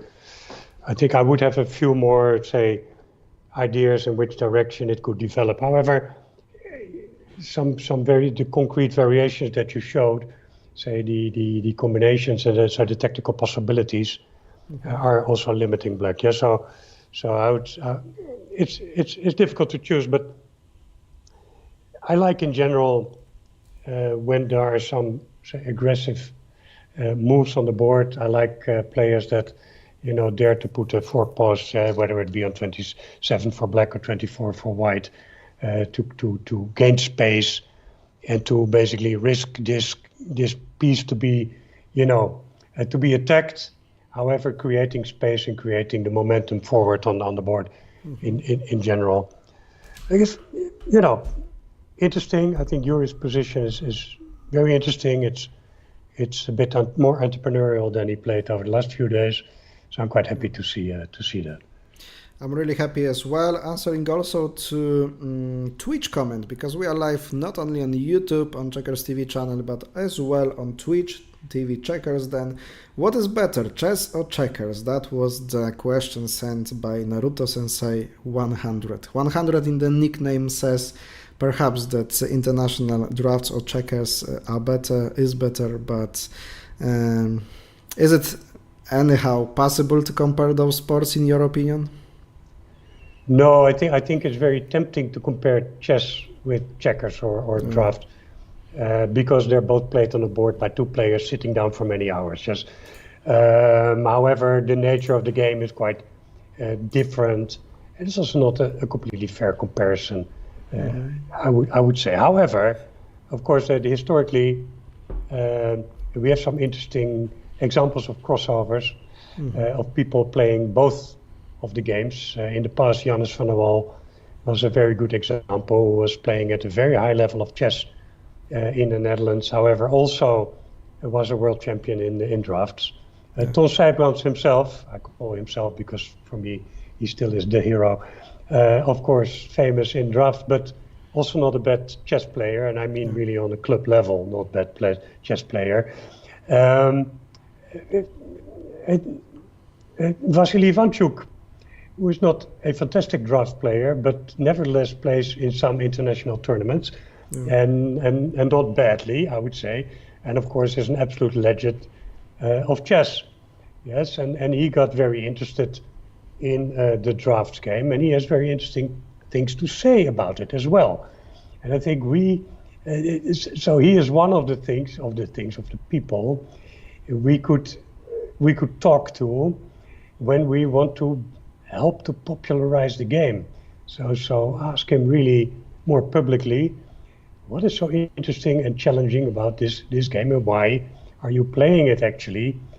because chess is your game and you're fantastic at it still today. He's playing tournaments online and so on, and he's showing some fantastic wizardry on the chessboard, which he doesn't show on the draft board, obviously, but still, he wants to play this game. And you talked with him, so perhaps you could say a few words about that, what his comment is on that. If you haven't seen the interview, it is on the checkersTV channel. You can find the interview that I was making with Vasily Ivanchuk on chess and checkers. Interesting things that he mentioned. For example, he told me that probably calculating moves is more difficult in checkers because of obligatory captures, because so many things change on the board. It's so difficult. He tells that so many things, such variants are so difficult to imagine precisely in your head, because after the variants, so many pieces just disappear from the board. That was the argument held by Vasily Ivanchuk. That was really great in my opinion, because it proves that calculating in drafts in checkers is very, very difficult. That's probably also the reason why many, even top players, can't play the blind game in checkers, and it is quite easy in chess. I think even for me as the amateur player in chess, I was able to play 20-25 moves without bigger problems. I just don't know the board, the numbers. I had to calculate it all the time, count the numbers, the square's name. In international checkers it is very, very difficult and complex to play the entire game after such exchanges. So records like the one from Ton Seybrands playing the simul blindfold, playing 32 games, it's something just amazing, as for many people playing one game is impossible. So that's something amazing. Of course, reminding Ton Seybrands playing chess, I know he has been invited to comment Tata Steel series tournaments. By the way, we're going to have new version probably in January or February, I don't remember the exact date. Really important and well-known chess tournament in Netherlands. And he told something like he discovered checkers at the age of 7 and chess at the age of 9 and was too late. Yeah? So that brings me to the thought of Vasily Ivanchuk, that he, after starting playing chess at the young age, he learned some automatisms in his game, and he stopped making simple blunders. Despite of training, of practicing in drafts, in checkers, after many years of playing, he still makes those simple blunders. He is not having this automatism, and he says that it is not possible maybe to do it, to learn such thing, if you start to play game in an older age. And that would be sad for some people, older people that would love to play drafts, if you don't have this automatism for simple combinations. Those are the very interesting points of view, but of course, just summing it up, and as you told, those games are not comparable at all in my opinion. Game between Victoria and Daria comes to the idea that we were thinking about. So Victoria looks like is not interested in building this column and chooses the right plan just to attack this piece. So she is just moving the strengths forward, and this piece 28 will be attacked. And what is also worth to mention, 27th move and last move after finding the plan, making the moves 44-39 and 42-38. Victoria just wants to play fast. She is not wasting too much time, despite the fact she's having 20 minutes left right now, but she is playing smoothly. For Daria, on the other hand, if she knows that her position is worse, maybe the only possibility of saving the game that she sees is just to play even faster and try to again put some time pressure on her opponent. That reminds me the game between me and Mariusz Lęzak, last game of the Polish Championship last year. I lost a piece in the opening, so my only option was to play fast and put some pressure on Mariusz, and in the final moment I did have over 1 hour and 20 minutes on my clock, and he did have last seconds, and that saved me the game because he had absolutely winning position. So that is another strategy, because when you have one piece more, then you feel already the pressure of this game, that you can lose something. And the side that has the worst position is not losing anything, can only gain if he or she agrees that this game will be probably lost. That could be the way of thinking for Daria Tkachenko at this moment, and now Victoria Motrichko is on the move. Slowly we are preparing for a short break. I think it will be a good time. Meanwhile, Jan Groenendijk, after this 44-40 move, exchanges 20-24, and like we mentioned, it looks like the black pieces are controlling the situation, controlling the space on the board. So there is probably a slight positional advantage, but not confirmed by scan, which shows 0.1 advantage to white pieces, but there is 16 minutes time advantage on at Yuri Zanikeyev situation. Quite interesting thing, and I think that after 15 or something minutes break we'll be able to be back and follow those games in the most interesting part of it. So, are you ready for a short break? Let's say this 15 minutes to 12. I'm always ready for a break, Damian. Everyone is ready. You must somehow, All or right. you maybe want to tell something before the break. No, I think after the break we can, when there's a reduced number of pieces on the board, we can discuss that part of the game, which is also has its own very interesting features, yeah. And then I have some thoughts about that also historically. So let's go for the break and meet again in say 10-15 minutes. We hear each other in 15. Bye bye, see you soon. Okay, bye.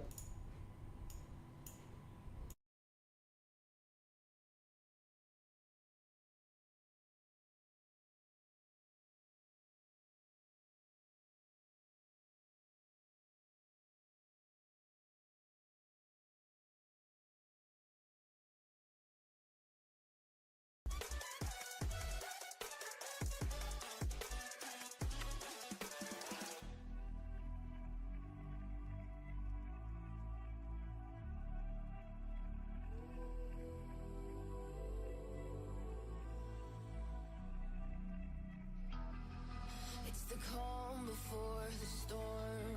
Things aren't as they were before. You best start bracing. Did you think you could keep us out? Shut the gates, forget us now. The tides are changing.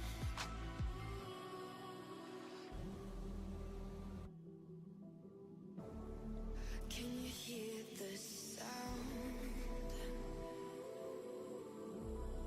Can't stop us now. We're not back in town, know what we're doing. Things are about to change, it's evolution. Voices shake the ground, you feel it moving. We're the revolution. Can you hear the sound?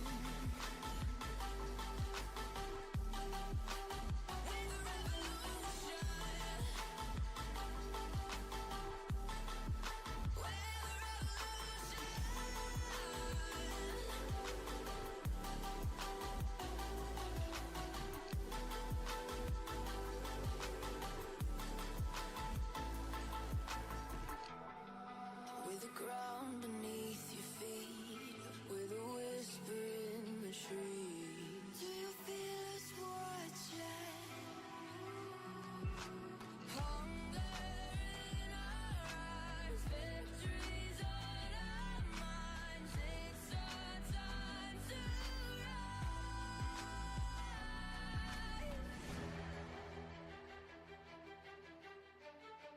Can you hear the sound? Can't stop us now. We're not back in town, know what we're doing. Things are about to change, it's evolution.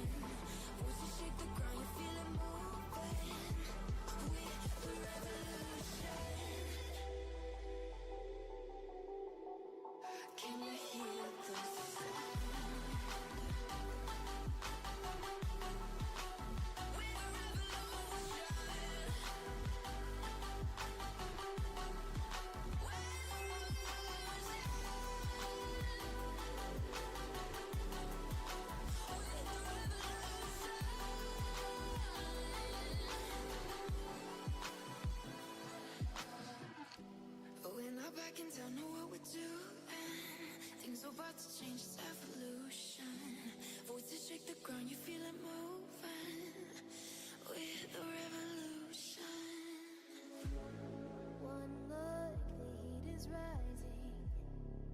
been cold for so long.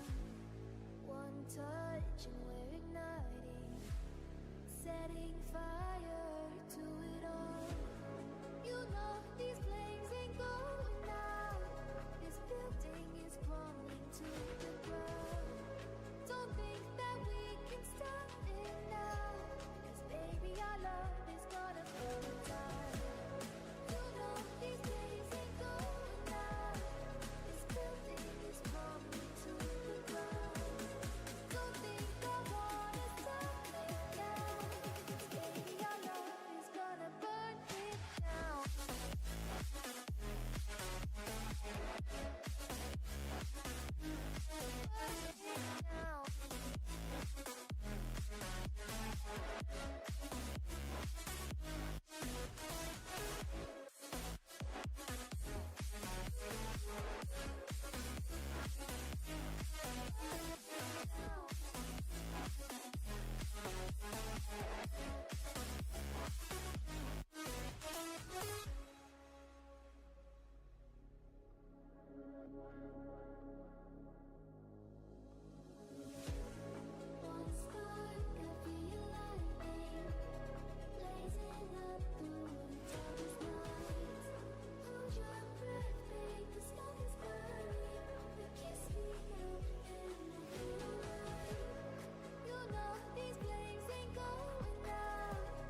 Heaven just knows what it was. Will I go back to the place where I belong? Everyone could break my heart, but I try my best to not fall apart. And I find it hard to let go. The memories keep me together. Gotta fight till Here we are, back after the short break, ladies and gentlemen, watching the games from the 6th round. I'll just turn off the audio. Okay, now it will be better. We are in the round number 6 of the world title matches, commenting from Warsaw. Actually, me and my guest are there, and we are here in Warsaw. And my guest is Mark van der Ploeg. Sorry, hello, Marek. After the break. Hello. Yes, hear everything you well. pronounced my name very well, by the way. Ploeg, heet het van der Ploeg? Ploeg. Okay. Ploeg. I always in Poland. If they have to spell it, I'd say okay. Mark van der Ploeg. Ploeg. That will be just the Polish pronunciation of your name. I'm glad that I'm trying at least to do it properly. Yes. Ladies and gentlemen, on the left you can see the situation in the game between Wiktoria Motrichko playing with white pieces against Daria Tkachenko playing the dark pieces. Oh, wrong window without a mark I turned on. Just let me go to the right one. Here I have the right one, right, and men's here. Okay. So you can see already that both women are sitting down, concentrated, focus on the game, because it's heading to its final decisive moments probably. After 33 moves of the game, Wiktoria Motrichko is choosing the right plan of attacking this 28 piece. For those of you who haven't been here before, we can show the key moment. Key moment of the game was here, when Daria almost immediately, played this move 2024 after spending less than 1 minute, and she definitely didn't see the upcoming exchanges. Luckily for her, as she didn't check it, it were exchanges and not the combinations, because then you can be surprised with losing some pieces. Here, of course, two ways of capturing were not possible. After this one, for example, there is a capture, takes, and then you go take in 3-1 step from a king, winning this game. So as the result of this exchange, we got to this position where Wiktoria Motrichko chooses the right plan, as we analyzed, which is attacking this piece, that direction to 33, where you have less defenders than the other side. That is important for those of you that don't have that, don't know that. I just remind, there are 4 possible attackers, here or here, to 33 or to 34. Here are 2 possible defenders that can come to 17. On the other hand, if you attack to 32, you have 1, 2, 3, 4, you have more defenders. So wise decision is to attack where you have less defenders for this piece. Of course, there is a possibility of another defense after going 11 to 17, but then you create such binoculars, the tunnel, the gap between 2 pieces, which allows white to attack 2 pieces at once, and you can't avoid 2 attacks at once, of course. As you can make only 1 move when it's your order to make move. 38-48 was played. This defense, of course, exchange of the pieces, and immediately Wiktoria attacks again, and here we have involved the piece number 49 to the attack, and the threat is simple, to go to 38 and 33 and to collect this piece, and the question is, how can Daria react? Somehow she can slow down her opponent, or just count on some positional compensation after all, because after such moves like 15-12, of course, such attacking will not be possible, because you can interrupt your opponent with such attacks. For example, here, even the piece would be saved, because after this one, change, you can go 11-17. After removing this 39, you threat your opponent with an attack 17-21, and in case of this, there is this move, and there is no way to win a piece for white. So despite of the fact having possibly winning position, you must be aware on many different things. After this one, the best move would be to go here to 30-24, but on the other hand, you can't attack because your opponent can go here. If your opponent knows your next move, then can use this attack to play on 30, for example. So it's not such an easy position still to play, and I think something like that, like this move 15-20, might be expected. Of course, such move is then necessary to make, and 20-24, something like that would be probably played, and the best computer line is 11-17, and what after that? Oh, so according to Scan, the best variant to lose a piece, which probably will happen, is that direction, to give 2 pieces and to have this powerful central once again, but this one is a great compensation probably after losing a piece. Now it is not possible to save it because you can always come with some defenders from the back, like 13 or 6. Interesting if the position will get to such a moment.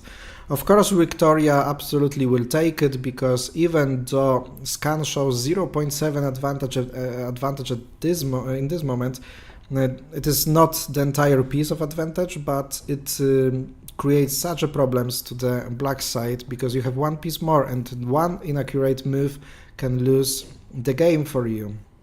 There is a 15-20 move played by Daria, and Daria just keeps on playing fast. 37 minutes at this moment and 16 minutes on Victoria's clock. It looks not a big problem, having 12 moves to make and 16 minutes on the clock, but average per move, it's not much. It's less than 1 hour, 1 minute and 30 seconds. Do you think, Mark, that Victoria will manage with the time and will find the right line? It looks like it's not difficult to play this move 30-25 and then to attack, but maybe there are so many possibilities of the combinations that it can take her too long again. What do you think?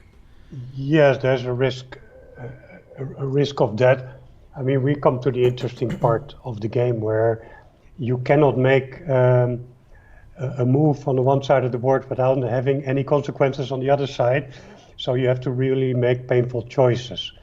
Yeah, so if you move to the left, you cannot defend to the right or attack to the right anymore. So everything will have irreversible consequences, which of course is part of the game, that because the pieces only move forward.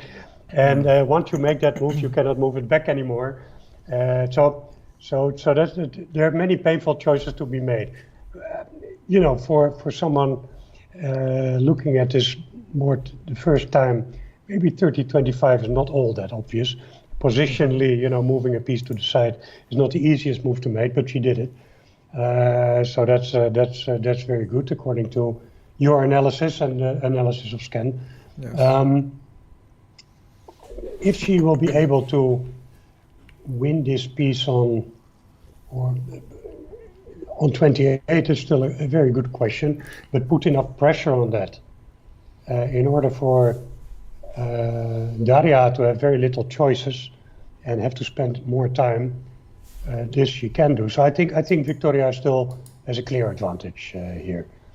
Daria immediately plays 20-24, so she just keeps running for the strategy. There's only one plan, yeah. So why keep the piece on 20? Doesn't have a function. So you make it part of the game and part of the possible defense of that advanced piece. Yeah? Which in the end, if Victoria doesn't find a plan, can become a quite dangerous piece, yeah? Because it is an advanced piece. So it is a double-edged sword. But for the time being, Scan is giving a clear +1 now for Victoria. I don't trust his evaluation of Scan that much, to be honest. I don't have any other engines here, so it's difficult to judge. But for sure we have a game, which is interesting. By the way, on the other board also, there's some simplification. Yuri decided to take the 2m2. It's interesting what's happening there as well, but okay, we'll get back to that soon. That's quite interesting, actually, what Yuri has chosen in this game. After 31-27, Jan decided to exchange forwards. So despite of the fact that he's going to 23, giving some possibilities of having, again, the locked classical position, which in my opinion might be even slightly better for white, because that was played, and scan shows even 0.4 after this plan, 26, and locking in the classics, like I say. Meanwhile, Yuri chooses something totally different.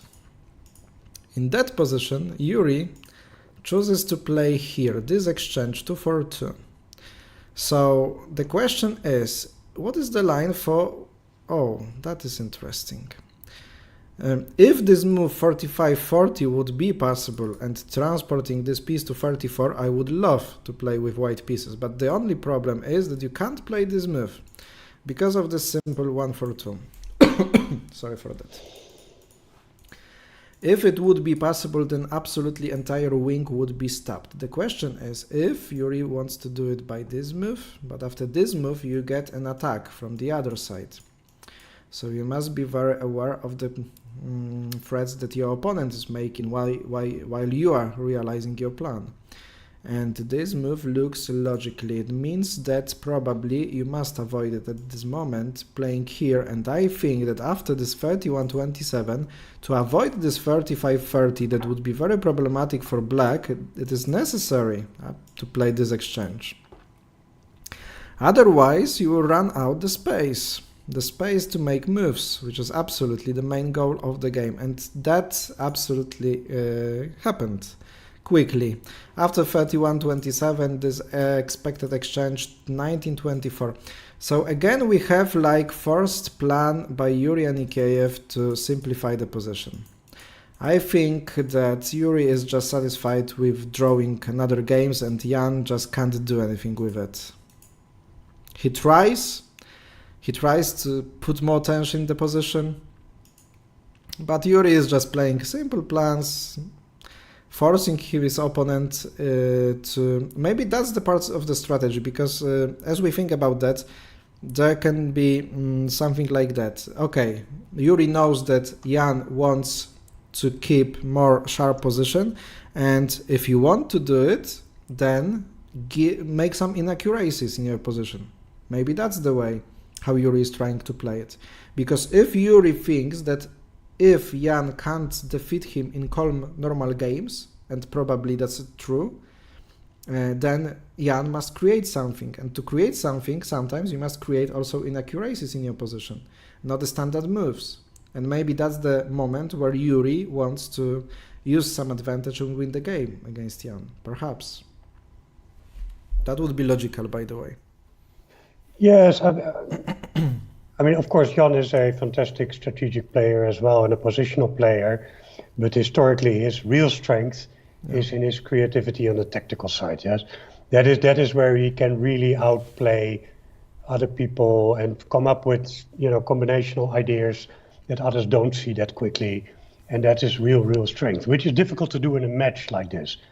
Yes, because the concentration is absolute, the preparation is very big, and Yuri's tactic in that sense is, I think, correct. However, how will he ever create chances to win the game himself? That would be a good question. So it cannot be a real match strategy to only play draws, obviously. Yeah, so in the end, someone needs to win. I don't know what happens. Is there a barrage in the end if they all play the same draws? If we have a equal score at the end? Even if there is one victory, still we have a barrage. We need two victories at least of one player. Yeah. I'm aware. So after 12 rounds, the winner of the match is the guy who collected more points, in the case if he or she has at least two victories. If not, then tiebreaks are played, and of course the one who is leading must win at least one game more, and the one who is chasing him must win 2 games, just to make a tie and then to win the match. But the first 2 victories win. Yeah, but who would you think would be stronger in the tie breaks? That's absolutely the toughest question. I think according to this match, because one thing is that Jan Groenendijk just plays amazingly when he's out of time, and on seconds he can do, like I said, brilliant moves. And on the other hand, there is Yuri Anikeyev, who plays only the things he knows how to play, and he plays that fast. He collected so many titles in the Rapid and Blitz games, and most important tournaments. So there are huge arguments for both of them, and I can't say, really. Maybe in the tiebreaks I would say 53-47 to Yuri Anikeyev. I would say exactly those same numbers, but for Jan. Okay, so we have a tie. We have a tie all the time. Yeah, but it's close. It's definitely close. Before I saw Yuri operating on the Polish Open, and I was not really aware of his level. I've seen him a few times at tournaments and so on, but since he became world champion, and I received from you as a present his book signed by him, by the way, I became really impressed by his deep knowledge of the game, his awareness. I mean, he really is a top player. Yeah? So and the differences at that level are simply very small.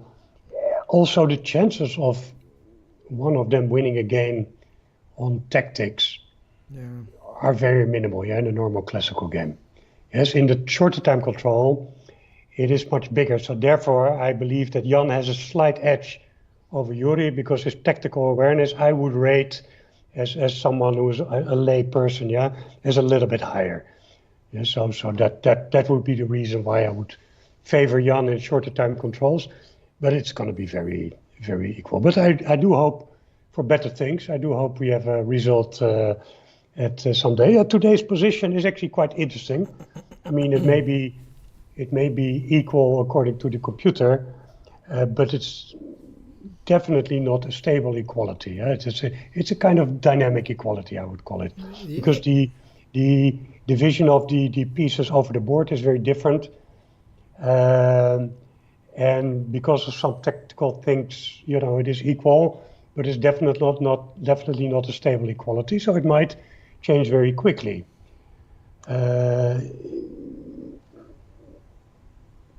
I'm just looking quickly at what's happening at the other board, because we had another case Totally. there. Sorry. Totally agree with you.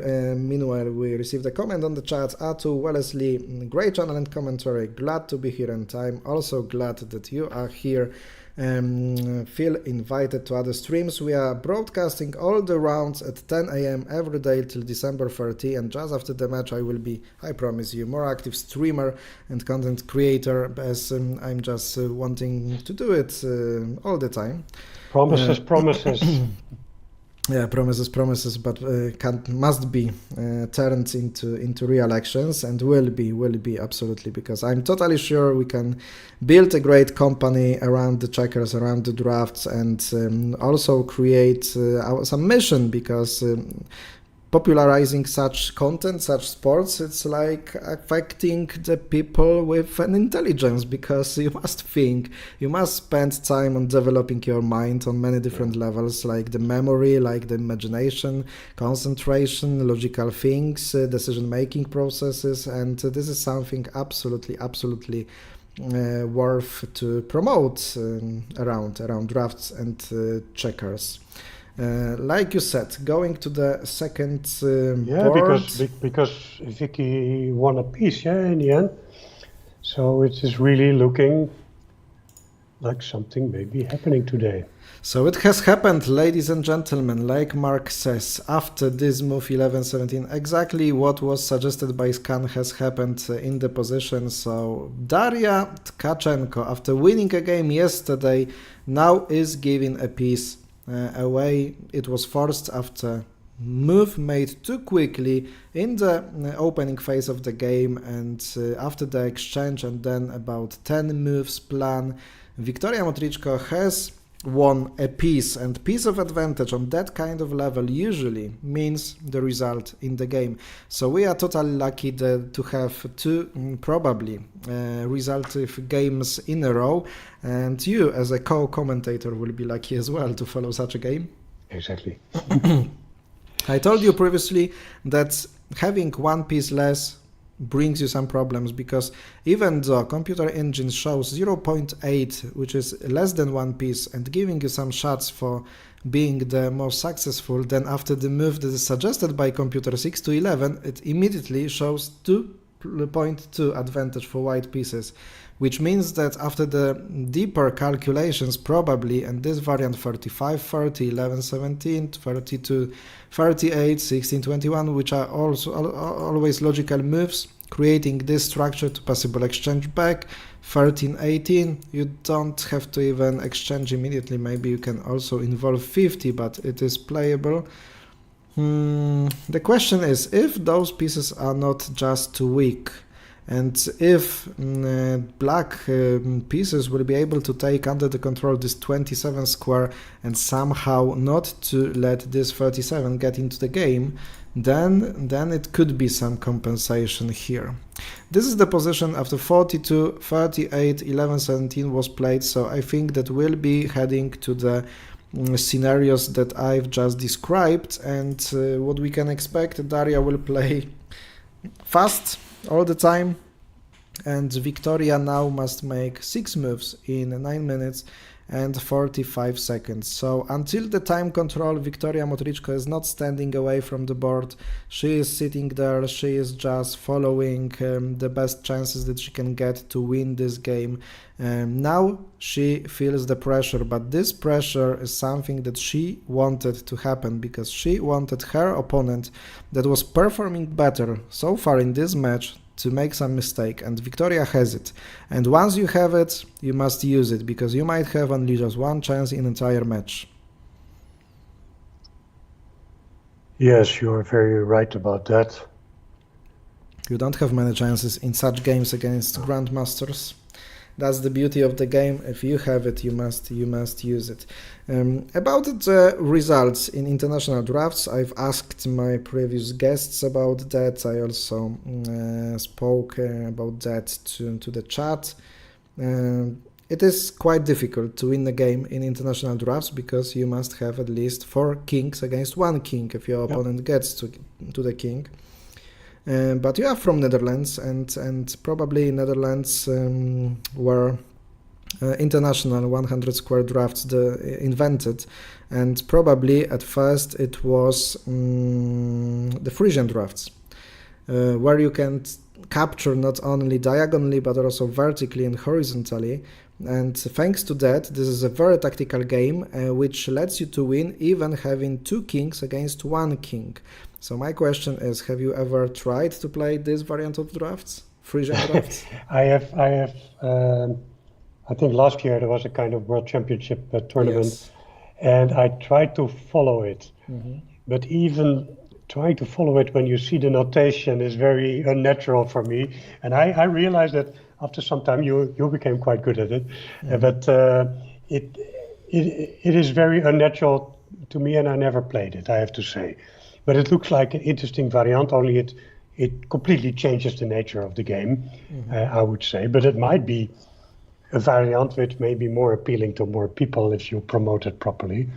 There are many discussions also historically about these draws in chess. I think Motrichko had a suggestion at some point that in the end game, when there are kings on the board, or queens, I don't know how you call them internationally, you take away field number 46 and field number 5.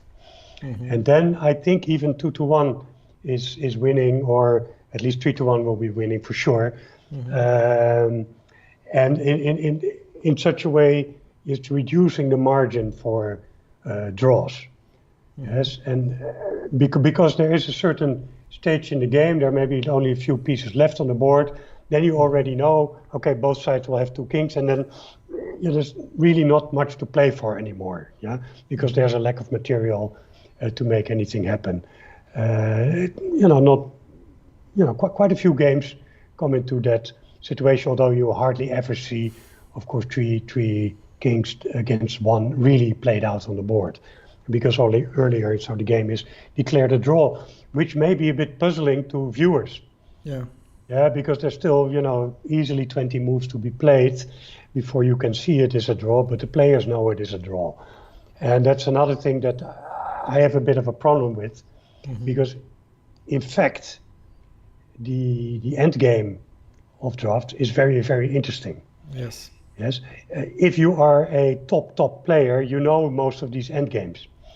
So you know some position, maybe a draw or not a draw, and so on. And then, okay, the game is ending, but as a viewer, you do not see how or why. And I have read a very interesting book when I was younger, and this is a book by Harm Wiersma, and it is called 1000 Miniatures. A miniature is a position in which both sides do not have more than 7 pieces. Yes, and how intriguing such a simple-looking position can be, and how complex it can be, and how difficult it is for a not so well-trained player to find his or her way between that. It really, really is fascinating, and that's basically one of the best books I have on the game. And that's 1000. amazing how that book was written, because that was not the time of computer engines. No. To check it, you had to just set the position, think, calculate, find all options, because if you put something in the book, it should be good. Yes, and yes, I can't imagine how much time he spent on it. Yeah. Amazing, but also used, of course, for instance, the famous book of Moser on endgames. Yes. On that one, which is a very, very famous book, which still is actual today. By the way, quite a bit is happening in quick moves now in Vicky. They are playing Blitz or Rapid game right now. Yeah, exactly. Well, Vicky has to. Finally. Martina, warm greetings to you. It's great to listen to you while preparing Christmas salad, Christmas vegetable salad. Yeah, everyone is preparing the Christmas Eve, and well, good luck in your preparations. I'll do definitely some after finishing this round. You are spending Christmas in Warsaw? Yes, I do spend Christmas in Warsaw. I have my own little tradition, but before we go there, for the international viewers, Christmas in Poland centers for a big part around the Christmas Eve. So that's basically tonight, which is a very special celebration, which, for instance, in the Netherlands or in the US are not known. Yeah, so the Christmas Eve celebration, which is called Vigilia in Poland, is a ritual around sharing individual wishes with other people, so people who are close to you, and sharing some symbolic bread with each other. And it's I've been witness of that a few times and took part in such a celebration, and it is really something special. And the other thing that is very special, that is traditionally on the Christmas Eve, there are 12 traditional dishes on the table, none of them being meat, but there is fish in many forms, traditionally carp. In big parts of Poland is traditional, but other parts of Poland have different dishes. And of course, more recently introduced is sharing presents after the dinner and this kind of stuff to help also the commercial side of things. But that's the Christmas Eve is really very special. But what is funny about that? It's a normal working day in Poland. So I also had this in the office, and our habit was to send people home after 1 o'clock or something like that, because anyway, anyone wanted to go home to prepare, to sit in the kitchen and talk with the family. It's a typical family celebration, but it's a very special one. And there's another tradition on the Christmas table on Vigilia. The Polish families, they make a place for a non-invited guest, a unexpected guest. So there's one place reserved with a plate and all the stuff, the cutlery, waiting for someone who doesn't have the place to go to be invited. I think in practice it's mostly symbolic these days. It is. Yeah. Although one time I have been invited unexpectedly to a house when my car was snowed in the south of Poland, close to Krakow. Oh, wow. And I have spent the Christmas Eve actually with just a arbitrary Polish family. And I was witness of the great hospitality of the Polish people. So okay, but too many interesting things are happening. I thought such stories happen only in Polish romantic comedies. No, like they you did mentioned. happen. They did happen. Oh, By the way, I think Vicky went a bit too hastily to 15. Yeah, huh? yeah, she speeded up too much, and everything started before. I will just cover it by. Let me just ask you: do you have your favorite dish from Vigilia? Well, it certainly is not carb. Okay. For some reason, I cannot get used to the taste of that. I like pierogi with mushrooms a lot, so that would be probably my favorite dish on the table. So quite simple salads that are there, they're also okay. But as for the taste of the dishes, I'm not the biggest fan, but I love the tradition around it. So definitely worth trying. Yeah. And you? For me, maybe it will be a carp, yeah, because this is the fish that I eat only today, Yeah. and it tastes differently today than any other day during the year. And this, or maybe you know what I just like, mushrooms in the pancake cake. From the pan. This is something that my mother does, and I love it. Oh, okay. But I will spend my Christmas tomorrow with my family, and today only with my fiance. After all, she is taking care about more spiritual living and celebrating this day, and not the commercial one, like you mentioned. Right. Okay. Great. Because we all should do it. 11-17, and there is a strategy when you have the passive position. To save a draw, you should place your pieces in a line. That gives you the chances to create some combinations, but what is more, creating some majorities, some sticky moves or something. And here, Victoria looks like she is playing for the line, like she is wanting a draw. But that can be tricky, and actually maybe it was already. After 21-27, from the Daria's side, there could be a problem to find the proper plan to play. 40-34 was played. And obviously, Daria is playing such moves that gives her flexible position of creating this column that way or that way. And perhaps to limit somehow your opponent, you should already attack 37-41. Because there is, after each move of closing this gap, just waiting move like 38-33. And your opponent must ruin something and disturb this formation that is really good defending formation at the moment. Probably something like that, because even if you play 27-32, there is a possibility now of making this move. Quite a nice idea, by the way. And that is a problem for black. And always white will have the possibility of going to 26 and get some advantage after black goes to 37 to attack 36-41. For example, not now maybe, because this move 14-19 would be possible, but this move that looks like breaking through comes with this attack, and you must be always careful about that, because if you move away, white sacrifice, take to here, and then take those two pieces and win the game immediately. Without that, this is not easy to try to save the game. And also what you must think already in this position. When you have the central position, it's nice in the late middle game, but when it comes to end game, you prefer to have your pieces on the sides, to have some catching possibilities for the opponent's king, for example, and also not to be an easy target for opponent's king. But from the better position, you can get much worse position if it comes to the king's endgame. And it looks like here, before this, I don't know why it happened that way. Here, probably, before the right move to attack 37-41, according to scan, actually, Victoria played 20-15, and looks like there will be a problem with creating a good free tempo. By the way, that could be also the reason. Also, if you attack to 31 and your opponent blocks here 18-22, leaving herself also opportunity to go with 17 in the future, you go 35-30. And if such move happens, then simply you can attack. There is not a free tempo here with playing 28-32. You are forced to go 14-19, you exchange, and you have, just in case, another option of exchange. But this piece anyway gets stronger and stronger in this endgame. It's not an easy one, actually. It's not an easy one.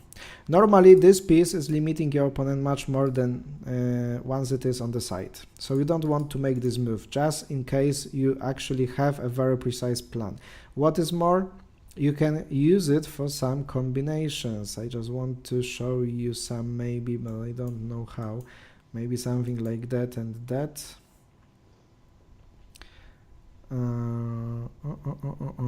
Some combinations like, okay, just to show you an idea, something like that, something like attack here, and there you have something like here and here, using this 20 before, yeah. This combination is not working previously, but I'm just wanting you to know about that. And now, once Victoria plays to 15, there is no more combination prepared here, and here is the first variation that you can see already that indication of the scan in this line is absolutely equal. Despite of the fact of one piece advantage after 46 moves, because now after this exchange the time control is already fulfilled, 45 moves are made, the evaluation of this position is a complete draw, totally drawish position. Well, this is also quite instructive to, you know, say beginning players. As you see, Victoria has, say, two pieces on the side of the board, 25 and 15, which are basically out of the game, if you like. Yes, and in spite of the fact Daria has with this one. The rest is in the center of the board, yeah? So Daria has, say, the same effect with 7 pieces more centrally placed than as a Victoria with 8 pieces, which are not giving that many possibilities from the center. Yeah? So even if you do not know the game, say optically, you would say, how would you understand this move 20 to 15? Because I simply fail to understand it, to be honest. Me either. It's very counterintuitive. Maybe she was afraid of some tactics. Oh, okay, I know what she could be afraid of. Something like that. If you play here, then you have this option. So that was the reason. There you have immediate draw. So she didn't see it before.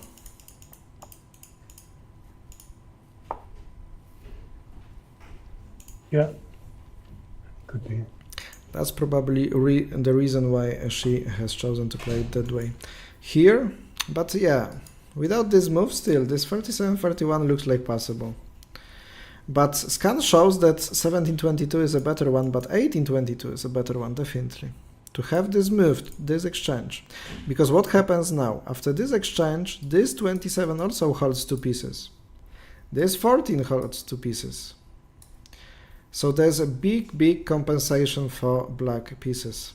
Exactly. And simple plan of making a breakthrough, just going, and there's no way how you can stop your opponent from making it. Yeah, completely agree. By the way, Scan is going a bit crazy on the other game between Yuri and Jan. It was already at plus 1.8 for Yuri. Really? Came back, yeah. But yeah, Jan, I don't know how did Jan get into this position. Okay. Have a look at that because a few exchanges. You've got my attention fully. Okay, so let's see. Is it possible that from this position, quite in a quick way, Yuri got to absolutely winning position? We'll see. So not at this moment, before we follow the game, to the point that you can see already on the screen, we are 2 moves from the time control. So of course, it was the first variation, and then, okay, Scan says that was a mistake to make this at this moment. This exchange is quite too fast. By the way, this plan that Jan has chosen may be 3 to 9. Okay, it's okay. The risk might be of the positioning of certain pieces, because now you can see that this one, of course, stands much better than this one, yeah? There you have, of course, the piece to cover the wing and defend it, and on the other side there is 47 working as well, but there are too many pieces here. It's hard to develop and engage those pieces into breaking through on the wing. So Yuri is just making this move, and as well he is developing this piece. In case of the needed defense on the left side, this piece will be working here great, and he's having the possibility of collecting all the most important central squares in this attack. So after just securing the defense, because if you are attacking, you can't forget about the defense of your wing, because you cannot win this game. And that was a very important tempo, because after Yuri saw that 21-26 is made, then he knows that he can be the first one controlling and affecting this 23. That is the moment to make this move 45-40. And you see, Jan is going as well to the center with this piece 7, but Jan is here on the spot at time 34-29, just not to let his opponent to control 23, because sometimes it would be just a forced draw. 16-10-21, another piece to defend the wing, and after this exchange, and what Jan must do to try at least to centralize his position, he exchanges, but he exchanges back, so he is just pushed back in this attack. And also, that way, piece 17, okay, it's centralized after going from 26, but it stops the way of 6 and 11 going central, yeah? So only direction for those pieces is now after 22 is released by going to 27 to go to this place, but there is no place, no room enough for 3 pieces, yeah? It must go to the edge somehow. 2.1. So it looks like this exchange was a mistake. According to Scan, better plan was 11-16, and anyhow, just exchange forward. Just exchange forward. Fan Klapeczek, whoa! What a donation.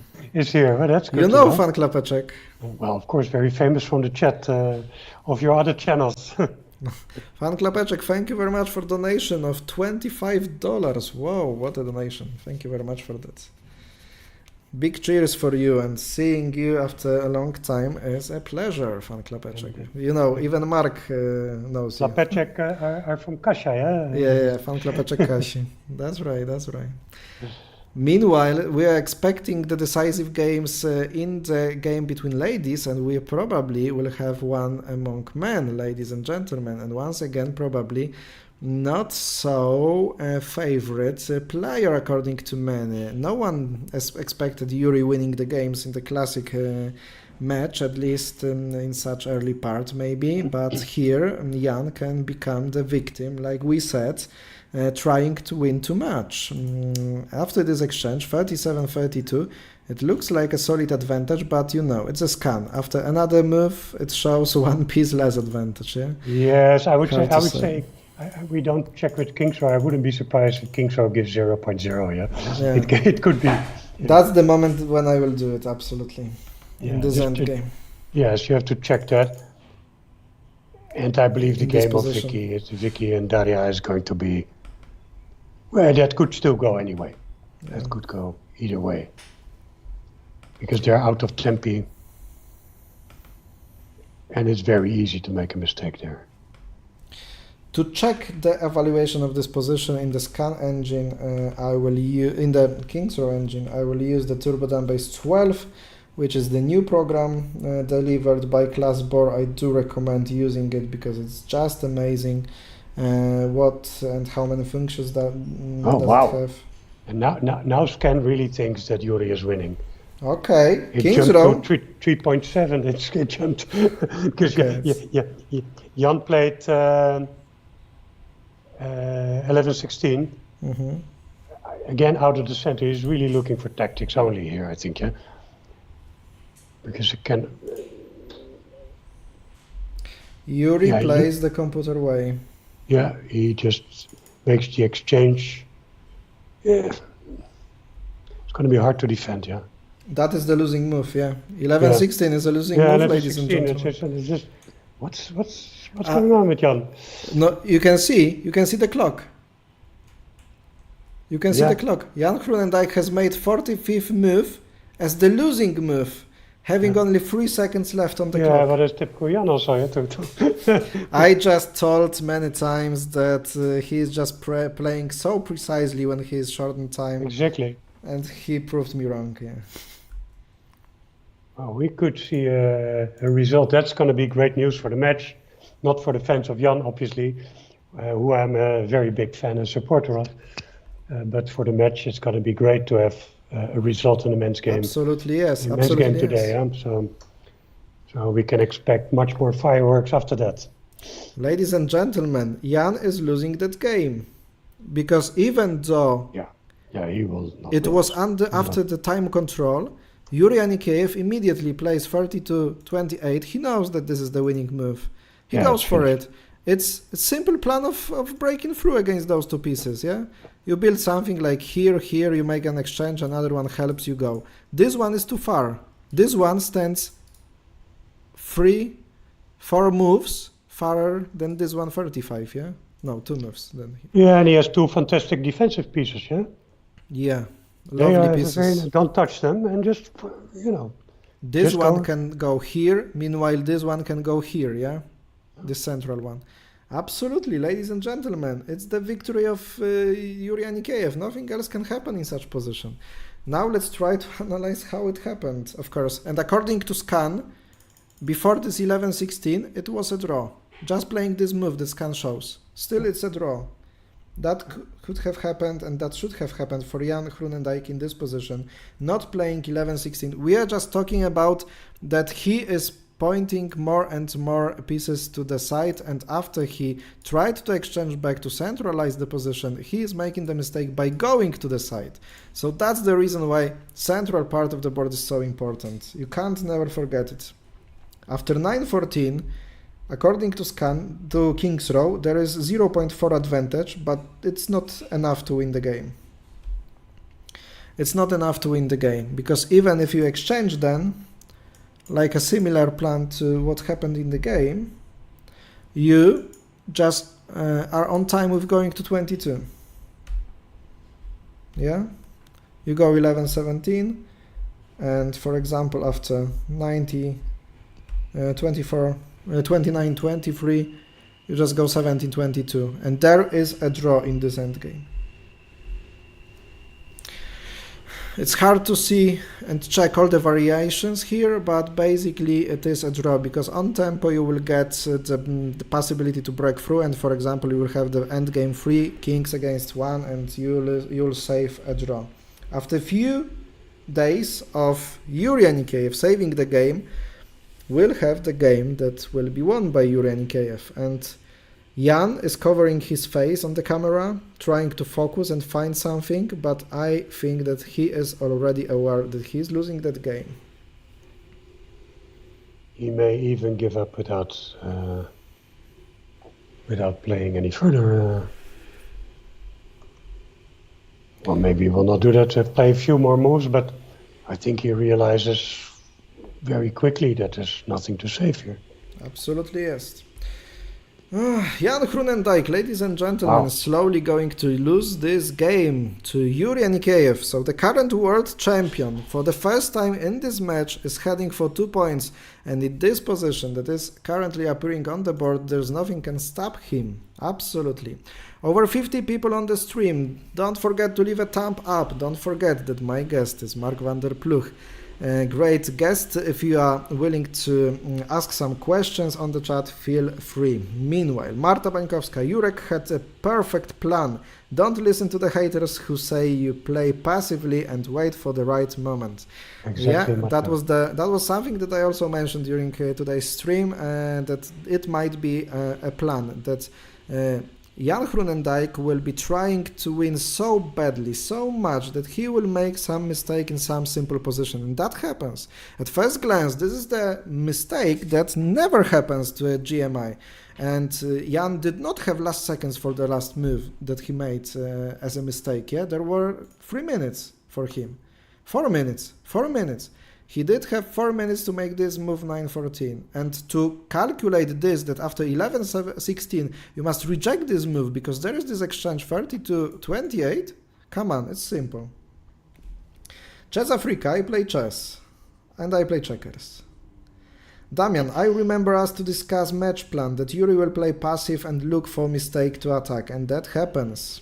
You all play checkers. Yeah, we do. But some of us sometimes play chess as well. And I hope that some chess players are playing some checkers as well. Yeah. Worth Like a try. Yeah, like for example my guest. Ladies and gentlemen, it's such a surprising and unexpected scenario for this round. We were expecting Victoria Motrichko winning the game, and here a quick draw again. Meanwhile, quite oppositely, we probably will have a draw between the ladies, but check this out, and winning position for Yuri Anikeyev, the defending world title person.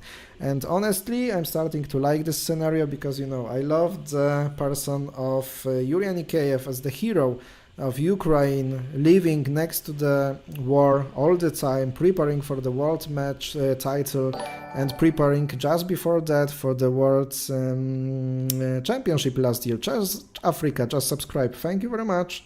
Beautiful commentary. Thank you very much for these kind words, and thank you very much for subscribing the channel, of course. Let's take a look at what's going on at ladies game. And here, after, like Eric Burkevich said previously, this 27 is so powerful, and as well this 14 holding so many pieces in the position that even though Victoria Motrichko has one piece advantage, she is not going to win that probably. After 11-17, yeah, no plan of going to the king without stopping the opponent from doing the same. 30-24, and I okay, this is of course possible move because you have another plan, yeah, here and exchange 27-31. I would never expect that this round will go like that after the middle part of it. Do you think surprised?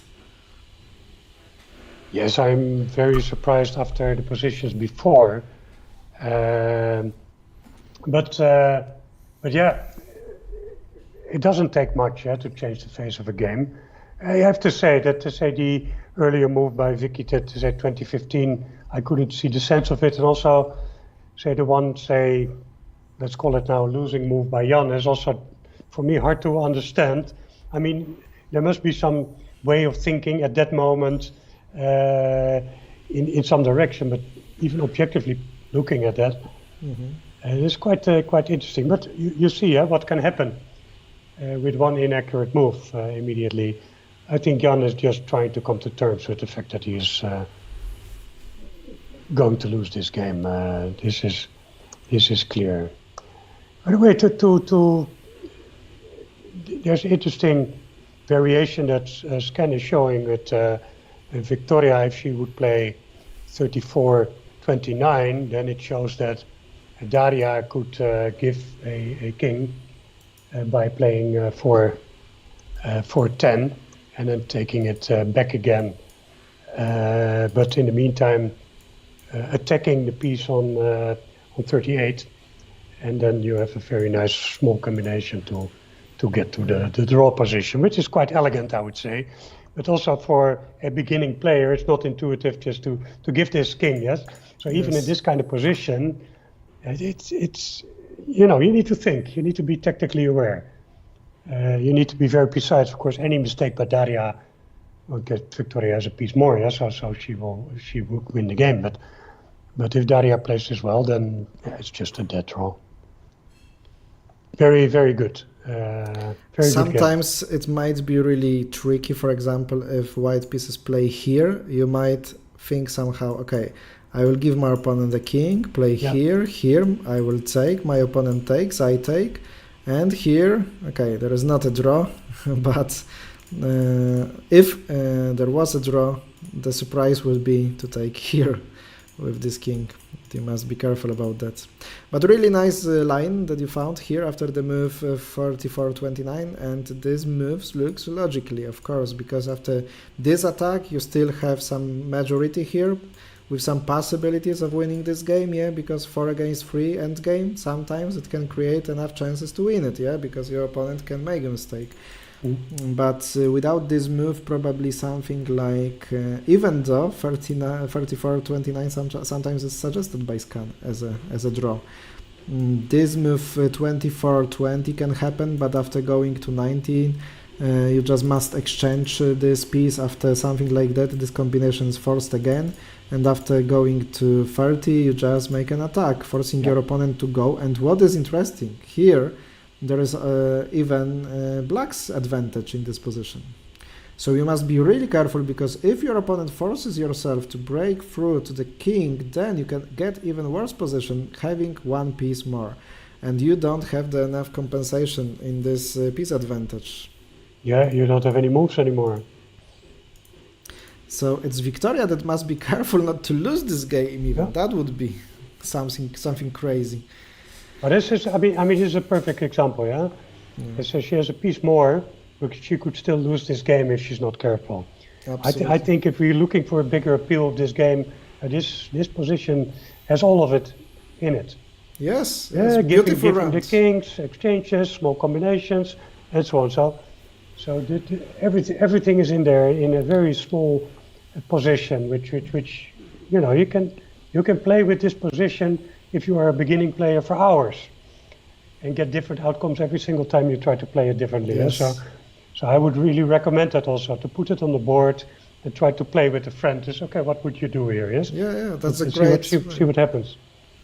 I think already at this moment of the games I can say, and maybe you'll confirm that for me Santa has arrived, because those games are just a great gift for this Yes. Christmas Eve day, and absolutely interesting, and we have a lot of emotions from the very openings till the end moves of the games, and this is something that we would like and would love to see in this game. And after this round, still we'll have a lot of emotions in both games, because we'll have two chasing players. We'll have probably Victoria Motrichko and Jan Groenendijk, who must win the games, and will be just after today, after the halfway of this match. Just reminding you, ladies and gentlemen, today my guest is Mark van der Ploeg, and tomorrow, running the stream and commenting by his own, will be Grandmaster International Wouter Sipma from Netherlands. And I encourage you to be here, to talk to him, to comment, because he will be on his own. I will be on the family meeting, just coming to the computer if needed. So please be supportive for Wouter Sipma tomorrow. Yes, and be sure to wish him a Merry Christmas. Absolutely. Yes. Yes, I will also not be during the day at home. My plan is, which I do every year, I will go to the forest very early in the morning, say 6 o'clock in the morning. To the forest? Yes, to the Campinos National Park. Okay. And I walk basically the whole day, which is a great day to go, because there are no people there on that day, obviously. So you can meet a lot of wild animals. And Nice. it's a beautiful day to go to the forest. So that's yes. the great opportunity to visit Julinek. Yes, I will walk around Julinek as well. Yeah, Oh, nice, for nice, sure. nice. For sure.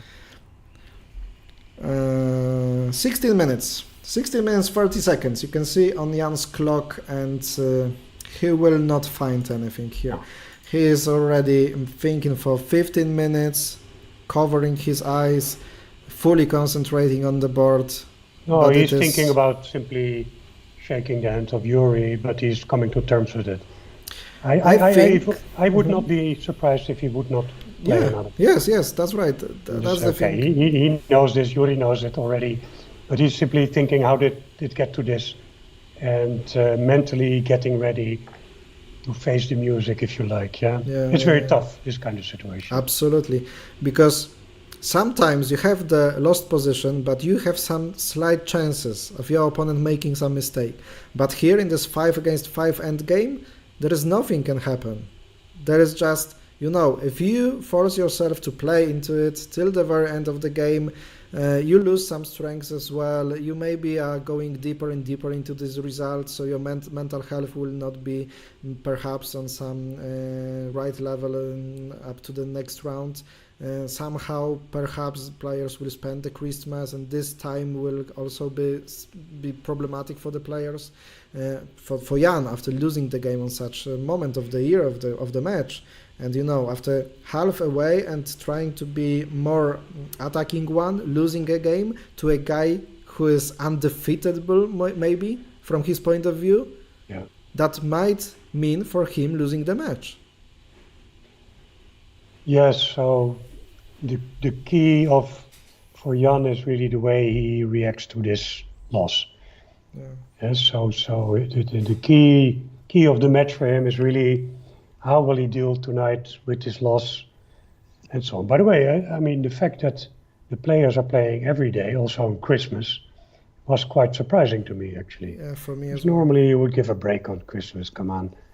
What's I the don't know point? what was the reason for that, but maybe it was about the budget or something. Because when you organize such match, always organizing some days of break comes with not small costs, because you cover the players, you cover the referees, the commentators, the hall, etc. Yeah, and every day could be sometimes the cost of few thousand euros or something.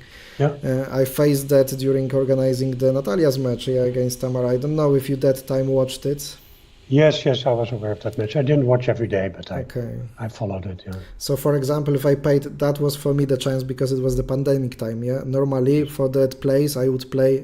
I took 3 halls there, and each hall costs about 1 to 1,500 euros a day, and I had it for like 2 weeks or more. It's a big part of the budget. Absolutely. And of course, I did have an opportunity to negotiate and also to talk to the organizers, because friend of mine known them, and you know how it is. Sometimes you can have some special offer, and without the pandemic time, of course, it would never be possible. We'd never have the money for that. No, but it was great that you were able to organize that. Yes. Absolutely. By the way, I have one question, a bit Mhm. of our normal conversation, but I noticed that all the players are sitting on the same chairs and chairs that are not adjustable in height. How about the ergonomics for those players? Because that certainly sitting for so many hours between the board, I was a bit surprised to see that at least that they could do a bit more Yeah. for the comfort of the players. I do not understand the reason why they did not do that. To be honest, drafts organizers don't pay attention for that. I see the chairs where chess players sit on, and yeah, it's different level. You must have at least some, gaming chairs, more comfortable with many options of regulations, and those standard chairs are not absolutely the level. Yeah. Yeah, but it could come from the players, yeah, because Jan Yeah. could say, okay, fine, but I'll bring my own chair, because for sure he has a gaming chair as a streamer and as someone who's active online a lot. But I was a bit surprised to see, say, 4 of those standard conference room chairs. Doesn't look too comfortable to me. Yes, you're right. Absolutely right. Meanwhile, Eric's comments, hi Marta, many said that Yuri will play for a draw, watching just some Yuri's games, and Damian said he's like Chizhov, it was clear he's making safe moves and waiting for opponent mistakes, and that happened. Absolutely valid strategy for drafts and also a war. From drafts you can learn many things. Let's not use it at war, I hope, no one of us, but also in life, like we talked today, in business life, personal life, but yeah, at war as well, actually, it would work. More people will have time to watch during Christmas, probably yes, but I won't have any time. So some positive aspect too, that's right, Frisian drafts, hello again, and another decisive game, nice to see that, absolutely fantastic. In Frisian World Championship we sat on royal chairs, yeah, the way like playing hall looked during your events, it was amazing, and those royal chairs, really nice, really must be comfortable. Eric's Marek is up to the point. In chess they sit in some astronaut chairs, possibly with a massage function. Kidding. I don't know where the massage function is, but okay, maybe you know, Eric's. Sure that. Town Hall of Harlingen made a big effort there, according to your Frisian World Championship. Absolutely. I saw the pictures, it looked amazingly. I am not aware of what the comments of Rob Clark were in the newspaper, but I see in the comments on Lead Drafts, Rob Clark should eat the newspapers that printed his stupid comments. So I'm very curious about what comment, but perhaps it was about Yuri not playing for a win or whatever. Yeah, that was exactly I don't the know, I meaning. can only guess, yeah. But in that case, he should definitely apologize to Yuri. Jan is down to 10 minutes and still is not finding anything. And I think the scenario of just shaking the hand at this moment is becoming more and more realistic. And yeah, the comment of Rob Clark was exactly what you said, that that Yuri Anikeyev is killing this match because he's not playing aggressively, he's not playing for the win. Yeah, something like that. Oh, we did have a combination.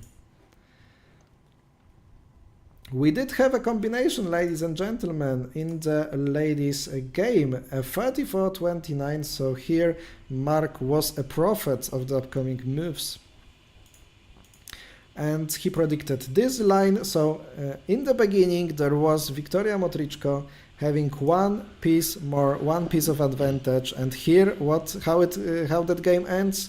It is Daria Tkachenko who will have one piece of advantage in the end game. Of course, Victoria attacks and goes to the king, and maybe now thinks that still there are some chances to make a mistake, but probably there are not. 19-23.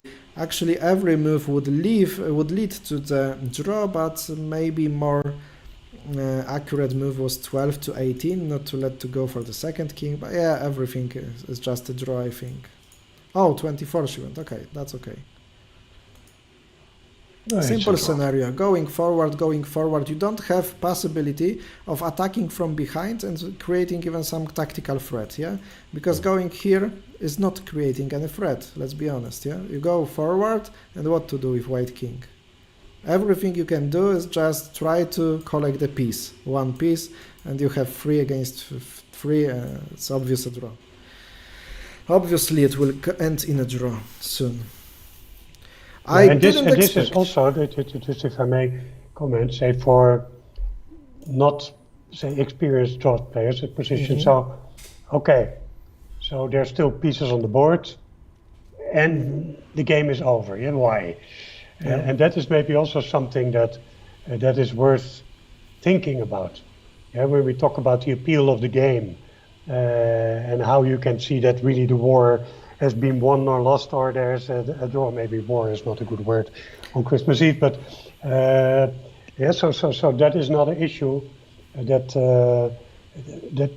I think we should address in our discussions about that. That's a very important thing for me, especially. Yeah. Ladies agreed for a draw after this move, 24-29. So that's a big surprise after the way how the game was played. Actually, Victoria can blame herself after not using the chance. Perhaps it was not winning one. Perhaps there was always a compensation for Daria Tkachenko after losing a piece.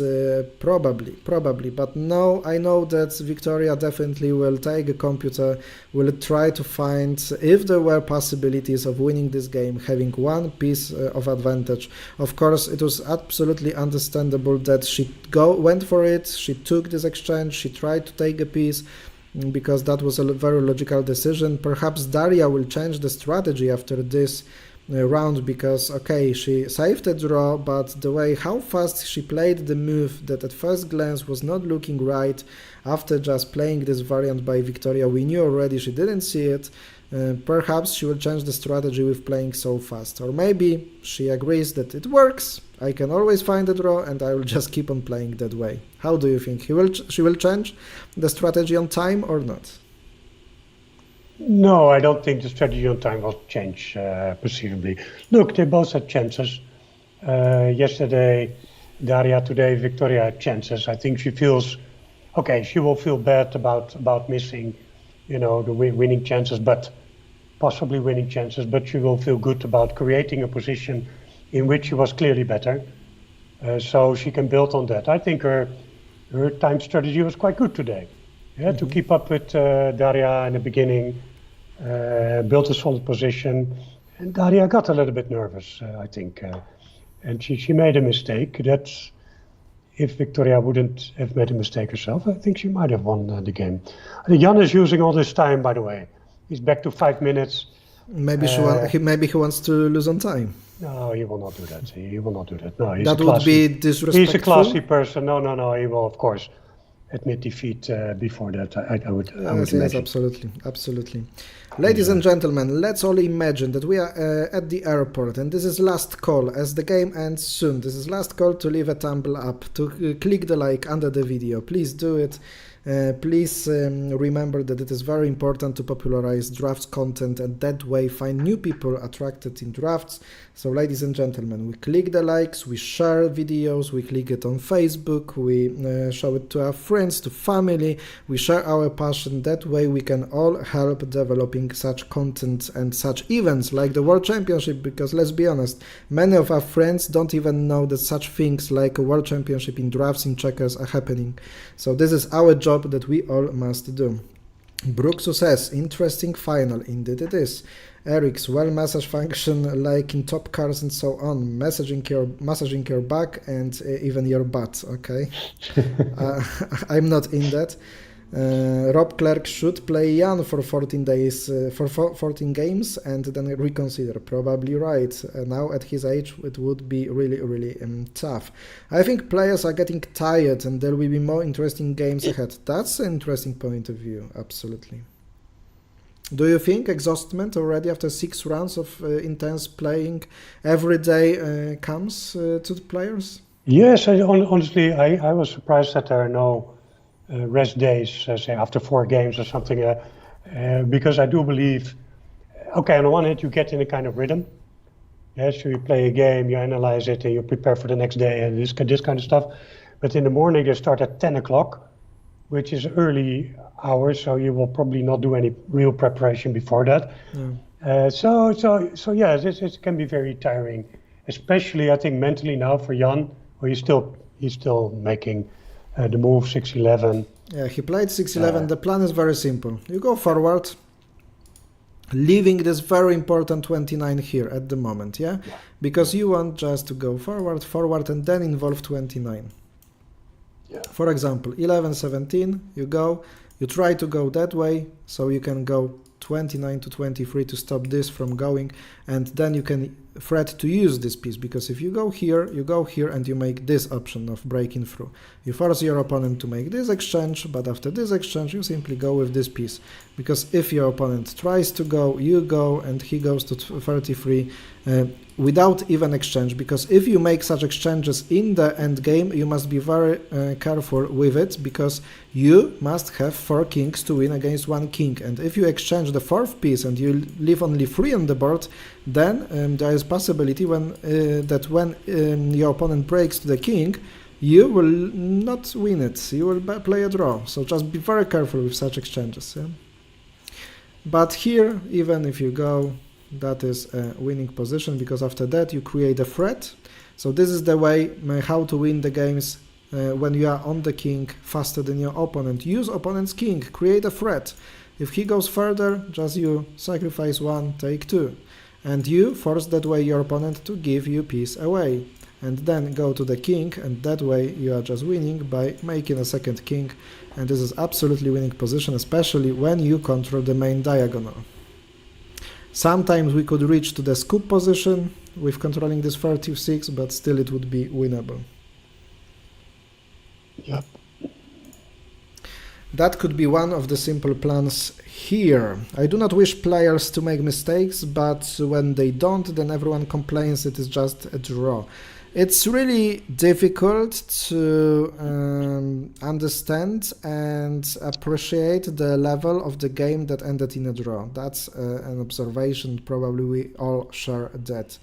Once there are mistakes, there are wins and excitement for us. We want to see resultative games. You know, I have nothing against the tie in the match, 12-12. But if in the match were 3 wins of one player and 3 wins of other player, that's great. That's the perfect scenario, and let's play the tie breaks. Yeah. Who knows they sleep 9 hours or have sleepless nights. Also lots of discussion and thinking during preparation. So they should start feeling exhausted. I know it from my consultation business.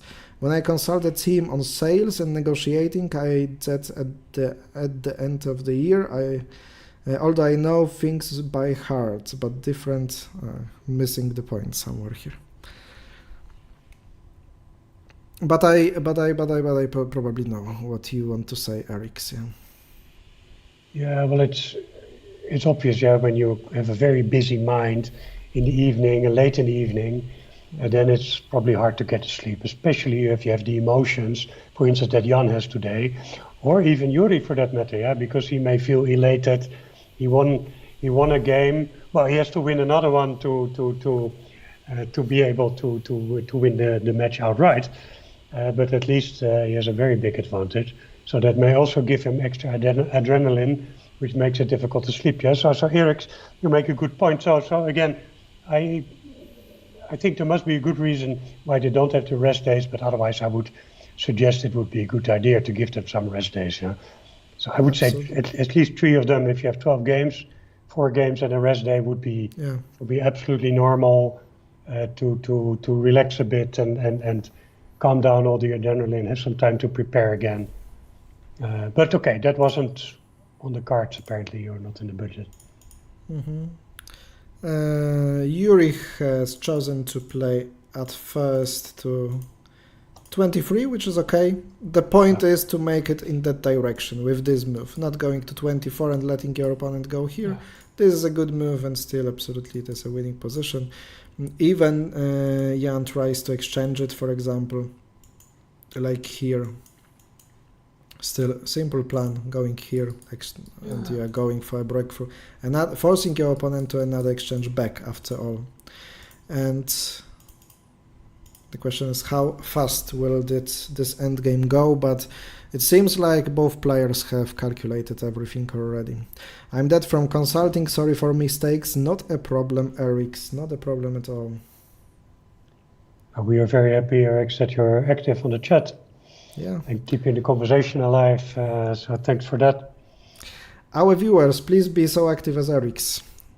You know, the first day I faced such a situation where I couldn't read all the comments during Sadowska Tansykurzyna. It was such a pleasant thing, you know.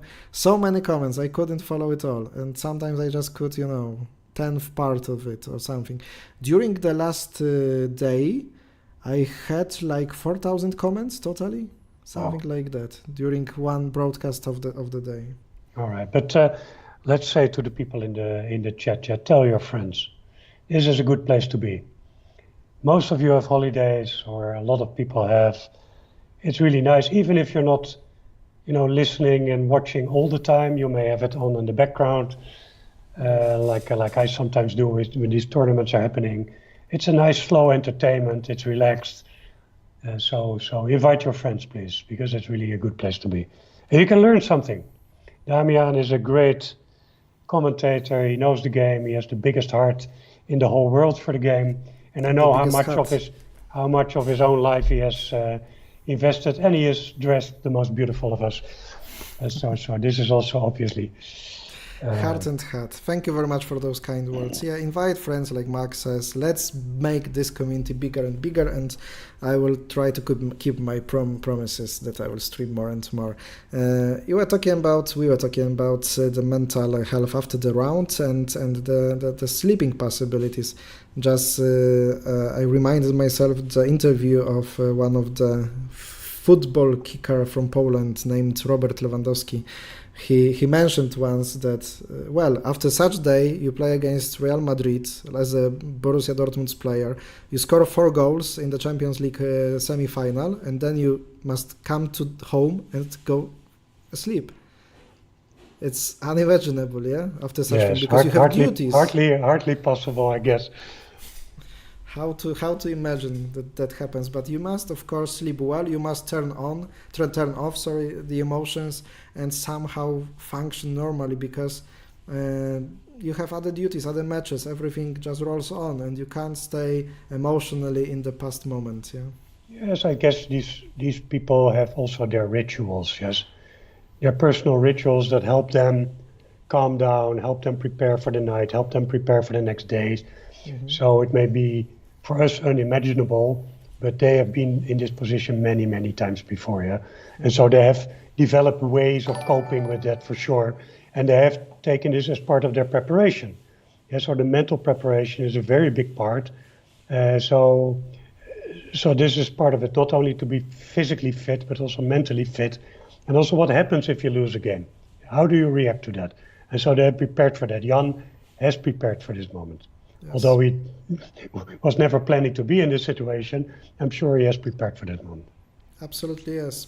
Dennis, thank you very much for the subscription. And about preparation for losing, I think that every sport can teach you how to lose, how to deal with losses, because losses is a huge part of life. Yeah, everyone loses. Everyone loses from time to time on different areas of their life, and people who don't act anyhow in sports, I think they are much more gentle around the topic of losses.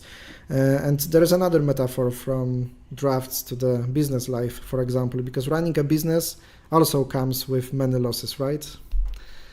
Yes, well, you have to learn from your mistakes, and you learn much more from your mistakes than from your successes. That's right. Because successes, people are always very eager to say, I was part of this success, or it was me who did the success. Yeah, so there are many fathers of success. There are not so many fathers or mothers of failures. So it takes a real person to own up to a failure and say, okay, what are the lessons I can learn from that? But those are the most valuable lessons in life, and I can confirm that as far as I've failed in life many times. And I'm still around and still smiling. So please learn. We are learning from you, absolutely. There can be a moment that can break your heart and break your spirit, but I hope such moment never comes for you. You can just adapt, and there is always a solution. And Absolutely. There is always a way to figure out how to solve problems, especially during this Christmas time. Everyone faces problems, everyone faces some uncomfortable situations, so just keep it strong. Everything is solvable. I always try to look at how many things in the past were bothering me, and still I'm living. Somehow I faced it all and still working on, and yeah, each problem can be defeated with a good attitude. So that could be a wish, the first wish of the Christmas. So stay strong and don't let the failures affect you too much. Just try to make conclusions and deal with it, and everything is solvable. Here in the game, meanwhile, we have this attack from the Yuri side, after which the advantage is a bit lower, actually, than plan we showed. But if Yuri Anikeyev plays it, probably it is a good thing to play anyway. Reason of this move, of course, is that Yuri will be on king one move earlier, and in this position, Jan, after losing almost the entire added incremented time, is on 3 minutes and 40 seconds, but Yuri Anikeyev is the one who has the comfort of play because he is having 40 minutes to go, and for this endgame it can be played really fast. So the idea of this move 11 to 17 is probably that after 19 to 14, maybe that was the plan, to sacrifice a piece. No, it's not making a draw. So Yuri, Jan just knows that he can't make a breakthrough with this 18 and this 21. He needs another piece involved on this line of the double line, and probably that's the reason of this move. That was also computer suggested move in this position, and probably we will see this 20 to 15 move soon from Yuri Anikeyev. By the way, I think that that's the only risk that Yuri still has, that he is going to be tempted to play in the tempo of Jan. Yeah. So that he doesn't take enough time for his moves, because Jan has to play quickly, and he will, and maybe he's playing a little bit on this. Okay, I'll make my moves quickly, and maybe I will let Yuri also play a bit too quickly, yeah? Because it's still, not entirely without possibilities of mistakes, yeah? So Yuri should not fall for this temptation. He will not, of course. He's professional, and he will win this game. He's taking his time, Yeah. just making sure. As we mentioned before, just you might have one match occasion to win a game. If you had one shot, one opportunity, well, like Eminem was singing, yeah? I was going to say, lose yourself. Lose yourself. You must take it, one shot. This is everything you ever wanted, one moment. Yes, mom's spaghetti. No spaghetti, yeah. Not a very tasteful part of the song, but never mind. That is. I mean, I still like that song. Sorry, I like it as well. I sound probably like old boomer, but No, I like it either, and I knew the text. After some time, I maybe would remind it to myself. yes, very good. Mam By the way, when spaghetti we were steps. talking about wishes for Christmas and and dealing with failure, I would say first thing to remember is that we are all chief executive officer of our own life. Perhaps it's easy to say for someone like you. But we all You've are. been on positions, but what about Yeah, us? but no matter how difficult sometimes people have situations, not everybody is in a cheerful situation. You are responsible for your own life to a big extent, let's put it that way. We are not in the Ukraine where the war is going on, and it's a different story, obviously. And I would wish everybody the courage to take that responsibility and to take courageous steps forward and try new things. It's never too late for that. And try warcaby or draughts or dammen in Dutch. Please try it, really. For those people who are not trying it, tell your friends to try it. Challenge your friends to a game on the kitchen table. Have some fun with it. And you will see. It's really good fun. Great words, and also I confirm the same attitude as you say, confirming that even to encourage normal people, non-drafts lovers, to play. It's the part of my new, let's say, strategy to promote and sell drafts. I told you about that yesterday. So I just don't want to fight with people who think that drafts or checkers is simple.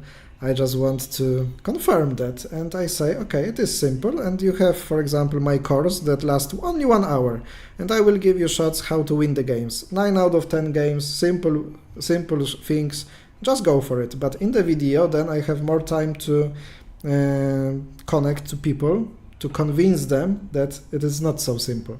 And that I can show some ideas, but to show all the ideas, I would need 100 hours at least, tactical ideas, and not just 1 hour. But this is something that you can realize after you pay more attention to some topic. There is a great psychological effect, I don't remember its name, about being confident on some topic according to the knowledge you have about this topic. And if you are in the very beginning of the knowledge, then you are extremely confident about your knowledge on this topic, and then you know more and more, and your confidence loses, going down to some critical moment in the halfway. Then it starts to grow because you think, okay, already my knowledge is nice, and it reaches top level where your confidence is never as at the same height as it was before. And now there you are humble. You are just humble person who knows how difficult this topic is, and it works absolutely great with drafts and what people think about it. I think it's a general issue. By the way, Erik, it's good for you that you were training a colleague on this game. But to come back to your point, I think it's in general an issue in the world that you have people who do not know much about the subject have the strongest opinion about those subjects. And this is dominating social media and so on. And the more you know about the subject, the more modest you become and nuanced you become, And by which time you lose half of the audience because they're not interested in all those details and difficult thinking, which is a bit of a difficulty in these times, of media having to present something extremely simple way, otherwise people lose interest. And maybe we are also suffering from that. We are inherently, this is a game that takes a bit more time to start liking it, but on the other hand, chess also does. Absolutely. And they manage to attract and keep big audiences. So it's not in the game that is the problem. I'm convinced about that. It's not in the game, absolutely, I agree. It's very interesting what Scan shows now about the next proposed moves. Yes, Marta's right. After this move, I was thinking about 4 to 10, okay, my mistake. It's white on the move, so 14-10, normal move. After 21-27, the problem is, okay, you involve another piece to help, and you want to keep this loop formation with black pieces, but you can't do it forever. And it means that you must force and move those pieces, because even if you play here, at first glance it works, but then you see there is this exchange going, and you are losing on a double opposition, because those pieces will be just caught with those ones. And it's not a way of saving this game. Actually, there is no way of saving this game, but Yuri is just having time and trying to be sure that he is winning this game. Actually, even after going to 10, if Jan goes to 33, then you can easily exchange it, because we haven't had any exchange before that. And after this move, of course, you can't go to the king, because there is this loop, this catching possibility, but you just wait. You wait here, and after that you already can. Oh, you can't still, because there is this move, sorry. Yeah, you wait again. You are just patient, and now there is no way of not breaking this structure. Yeah? You go forward, and then you go to king and win the game. So it was like everything was winning from the position that Jan served to Yuri after 11-16. Quite amazing. By the way, Scan is still not 100% convinced. Dunning-Kruger effect. Marta, thank you very much. Yeah, That's yeah, right. Marta had the right. Oh, you told that? The right quote. Yeah, yeah. I forgot Exactly. this effect. Marta, today or yesterday I was praising your level of English, but then I understood from Damian it's not a surprise that your English is so good. She's not a normal Polish English-speaking person. She's just a superhero. Exactly. For many reasons. Being a very good drafts player is one of them, of course. Have you made any commercial attempts to sell the calendar with the Polish ladies on that? I was thinking about that today even, and you know, I haven't heard anything about it. Well, come on. If you want to buy one, okay, I'll take care about that. I have 3 here with me, but also I agreed with Adrian Franek that I could sell it, but I haven't had the time to prepare the right offer on the internet. But if you would like to have a calendar, to get the calendar, Polish calendar with the ladies, women's world champions in teams, Marta Bańkowska, Kasia Stańczuk and Natalia Sadowska, let me know, contact me, somehow we'll handle the topic and make it working, because there are a few examples of it still on the market, let's say, but can be more if you want it. I can show you on the camera, by the way. Just will remove my headphones for a moment. Yes, we are all very curious about that. Yes, Marta, I saw some offline pictures on the session that you had, the photo session in some beautiful apartment. But now we see the result finally. Damian is coming back to the stream, very good. And there is the calendar. There is the calendar, and Mark, as you are my guest today, this is the small one. Oh, nice. So this is the wall calendar with the pictures Very nice of picture. ladies, 2 sides. Yeah, great. It's a great promoting thing, absolutely, Yeah. for every month. And this one I have only 1, but this big one of the same pictures I have wow. 2 times. So Mark, according to the Christmas time, one of those 2 is a gift for you. Thank you very much. The question is how I will give you. I have 3 big ones. Święty Mikołaj, you are too good for me for the Christmas. Yeah. I mean, this is really something I did not expect, but thank you very much. And it will definitely get a good place. That's the magic of Christmas. You don't expect It is a magic. you don't expect your gifts. So one is for you if you want to take it from me directly. Come to Ursynów, not far. You are living on Mokotów, yeah? Yes, I'm Mokotów. I will come and meet and we have a drink together somewhere after the Christmas. Shh. I mean, coffee. Coffee, of course. Coffee. Of course, coffee. Nothing What are you else. Nothing else. Absolutely nothing else. Damian, what are you talking about?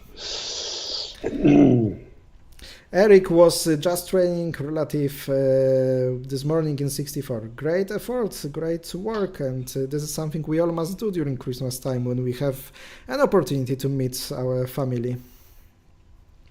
Got it. Marta, this was described by Daniel Kahneman and Tversky. I do recall it now. Nice place, Mokotów. Oh, Eric knows it. Eric speaks Polish as well. Eric's been in Ciechocinek. Eric knows Mokotów. Eric, where are you from? Maybe Riga, Latvia. Ah, Latvia.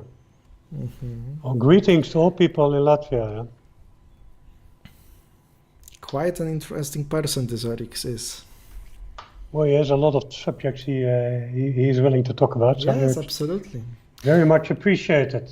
I love talking to drafts persons because everyone can share something interesting, and we all do have some experiences from different branches, different areas in lives, but very little I know in Polish, but you started to learn it, by the way. It is very non-common thing for Latvian people, I think, yeah. Very good. And it's always nice to meet people, and that's a huge thing that we have this, translator, we have this relation, let's say, disc, I don't know how to call it in English, things that improves relations, drafts. We have always the common topic to cover, to talk, to meet with, and thanks to that we can meet, because how else some of you would meet, for example, me and you, Mark. That's the great thing, being the part of the community around the sport that unites us. This is the success of the social medias, after all. You have the fan page that connects all the people that likes one topic. They would be different in 1,000 other topics, but thanks to this one that connects them, they are building one community. That's something huge. Yes, and one thing that is very instructive for Marta, for instance, is how to keep a cat quiet, that they do not complain they want to eat, to interrupt your stream. My cat is simply invited on my shoulder, Marta, so maybe you can learn something from me. It will not be in drafts for sure, because you are much, much better than I am. But how to deal with a cat, maybe. Who knows? Marta, you must do it. I have two of them. So. But this is all the time the one of them, on your shoulder? Yes. So second one is not going there? Well, he has been on my lap already a few times today, but not visible on the camera. Okay. And he is finding a place to sleep. And those cats stay all the time in home, or just going outside from time to time? No, in Warsaw they never go outside. Okay. In my, summer house in Ojców, they come outside and they are around the house. But usually only when I'm in the garden. They like to walk around with me and explore. But they are typical house cats, I would say. But they don't walk away. Okay. They don't escape. No, at all. I would never expect that cat would not walk away. I've had many cats when I was young at my family home, but so many of them has just run away and never came back. Okay. Eric has been to many places. That's good. Krakow, yes, my summer home is close to Krakow. Wieliczka. Wieliczka, of course, the salt And mine. Ciechocinek, Eric's, Ciechocinek. Tak jest. Gdańsk. Nice city. Come on, Jan, let's play. Oh, it's Yuri's turn right now. Jan still has 4 minutes on the clock. I think Yuri listened to us. He's taking his time now. He's just making sure he's calculating everything now. That could be, ladies and gentlemen, the decisive game on the entire match, not only of the day. Because if this tendency of making a draws, if this will happen and happen again, which is highly possible in my opinion, then Yuri Anikeyev will hold the world champion at least till the tiebreaks. And it creates chances, because after Jan Groenendijk chases him, then it means that Jan must make some crazy things, like in this game.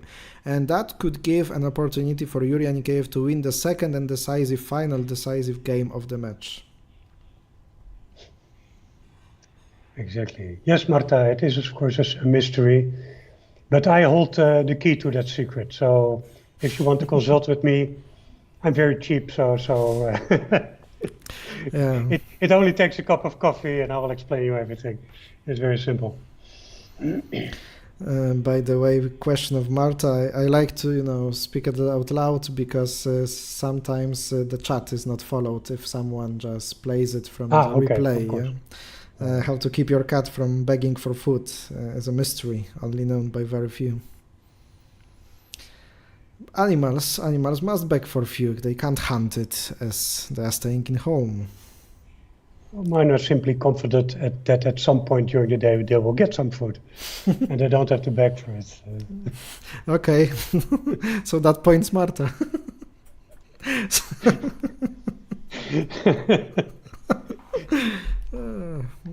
Good one.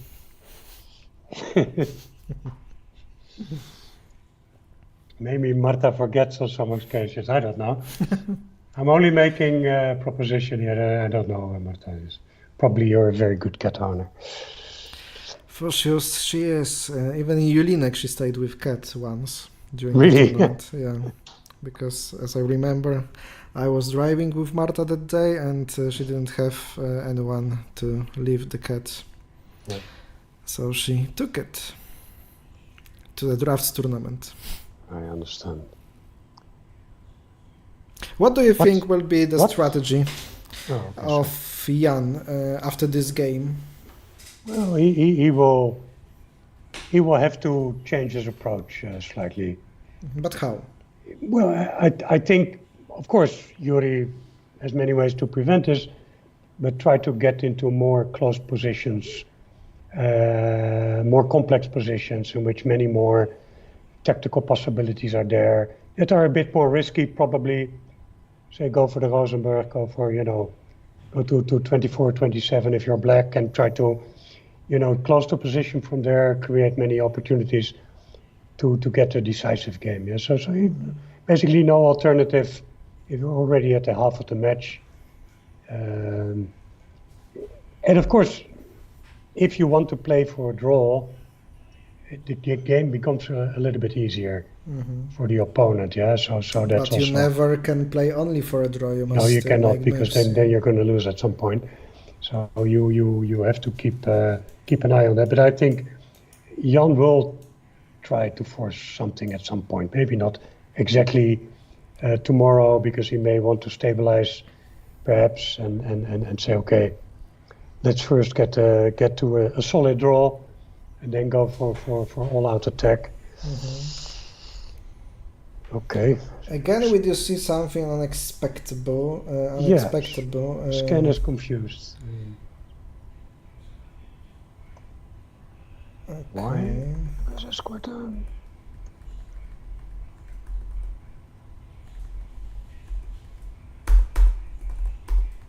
Yuri didn't go to 10 with 14. It's still winning, of course. Yeah. Why did he? Okay, he wanted to avoid a few of the tactics, but now he basically give away a piece if you don't have to. Maybe he had difficulty calculated all to the end, yeah? And say, okay, Probably, this yeah. one. Yeah. Because now he has a choice where to get the king.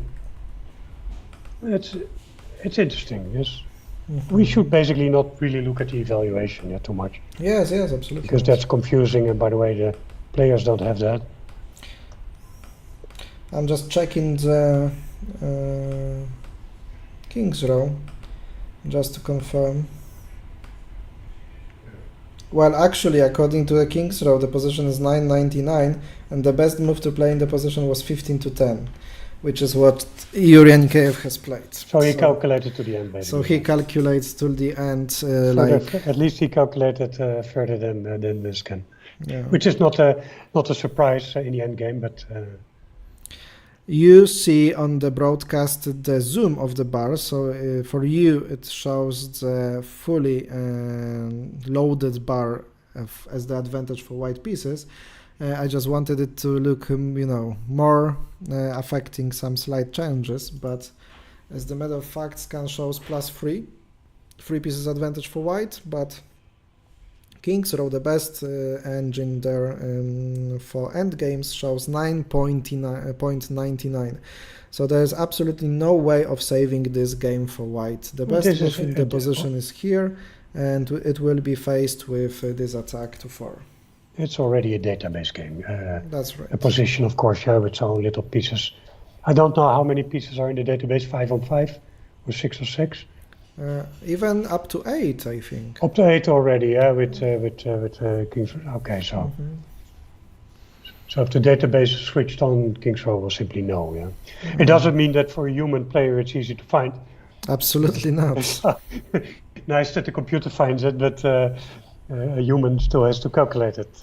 In the beginning of the something that- stream, you were mentioning the classic position that it was, it is getting to the games again after being out of date for some time.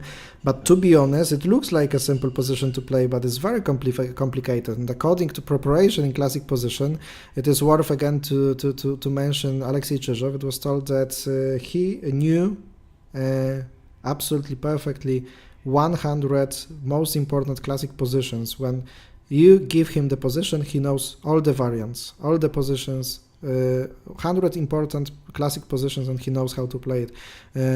Despite of one tempo of difference, etc. Those are that kind of positions. So if he starts a game, he always has an advantage over his opponent if his opponent is not knowing those positions, of course. Yeah.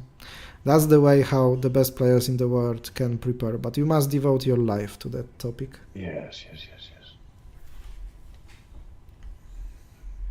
Yes. What is interesting, this king on 4 is winning, this king on 3 is drawing a game. This is something Yuri Anikeyev definitely can't do, and what is the difference between that, ladies and gentlemen? After this attack you go to 33 and your king is hidden and can't control those two lines. You go further, now this piece also disturbs you in controlling some important squares, so it is not possible to attack that way. Meanwhile, if you go to 4, you can go here because you go here, and after that you have possibility of another attacks. And this is simple. One attack, attack your opponent here, force him to go there, and you have this beautiful idea. Kaput!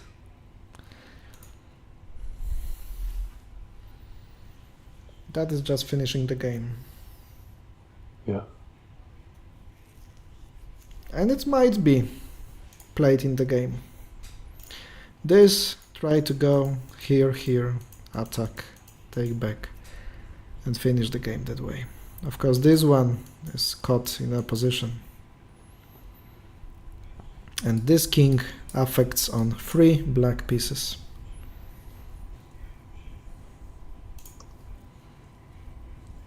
What else can happen? Because I'm quite sure that if Yuri has found this move 15 to 10, that he will also play this one.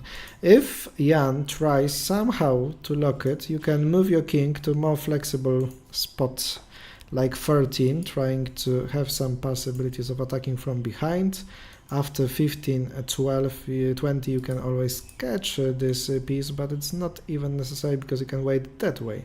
And after this one, you just play here, and you wait for your opponent to destroy the most important structure, which is this one. Of those two pieces, still creating some traps for your king, and in case of this attack, you move forward, and after such moves, you just break the formation and win the game, for example. And if your opponent plays here, then it means that you have this attack, for example. If you have a king in the drafts or checkers endgame, just keep in mind that it's so powerful when it's attacking from behind. The most powerful way of attack opponent's pieces is from behind, and because you can attack 2, for example, pieces on one line, and then it means that the one that is standing farther is just lost. This is the idea that you can use, for example, in this classic endgame, which is called a chain in Poland.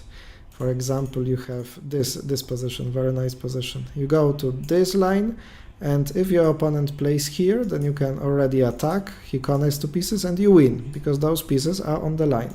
But very nice is the variant with this move, because now you go here, limiting your opponent goes, you go here, and if your opponent goes here, you attack from behind, and there is no way not to lose this piece 37. Very common idea, but Yeah, if nice, your opponent beautiful. plays here, the most important move is to wait one tempo. Yes. Because if he plays here and connects those two pieces, then it's a draw. But if you are waiting to 20, there are two options. If your opponent plays here, you go here, and you win that way with an opposition. And otherwise, if your opponent plays forward, you use the previous idea of the chain on one line. So this is very important idea that can be used in the end games. And here is what we see from Yuri Anikeyev: 20 minutes on the clock and Jan Groenendijk down to 1 minute. But the game is already decided, ladies and gentlemen, because in 2-3 moves, I think the advantage will be fatal for Jan Groenendijk. The question is, will he block to continue this game for quite more moves? Now he goes to 33. Okay, so it will be the variant we showed before. After that, there will be an attack. And if Jan is not attacking by playing to 26, then immediately we win that way, yeah? Yes. So after this 33-39, Yuri will attack quickly. Yuri took to 31. He already knows it is a winning position, I think. Yeah, Jan went to 39, and it's Yuri's decision now.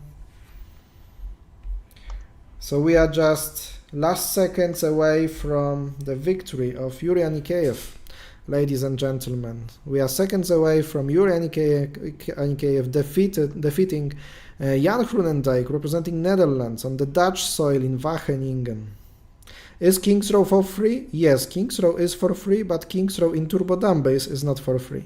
But you know, the biggest value of those programs is the base of the games, and believe me, Turbo Dumbbase is worth every penny. If you want Turbo Dumbbase, go to tdumbbase.com website and honestly just buy it. You can wait for the beginning of the next year, because you will have the new database and updated base from the tournaments in 2025. It's very useful. It's the greatest tool to improve your level. Yes, is Klaas Bohr still servicing that? Yes. It's amazing, because I think 2 years ago I bought an update, and I hadn't touched it for maybe 10 years. Mm-hmm. And I got a mail from Klaas saying, Mark, you still have an old subscription, so you only have to pay very little to get the completely update. Yeah? Okay. After 10 years or something. It's just amazing. So it's such great value for such little money. It's really ridiculous. Yeah, absolutely. It's absolutely ridiculous small money. And if you are interested at all in the game, or spending some more time with it, and seeing all the historical games, basically everything is there, then you should definitely get it, Turbo Dumbbase. Fully recommended. Sorry, misclick. I just wanted to show you the right line to play by white pieces. 66 people watching, ladies and gentlemen. Last call. Leave the thumb up under the video. It's necessary to spread and make more popular this beautiful sport of drafts. Eric's stereo sound. Sorry very much. Apologize for that. I didn't see that my camera turned on the microphone. It should not happen, but I turned it off. It should be fine now. Damian, your broadcast lost stereo a few times. Please check wires are properly connected and fixed it. It's inside the program probably, and sometimes maybe it is doing it by itself. I don't know. Hello Santa. Hello Jakub Stacewicz.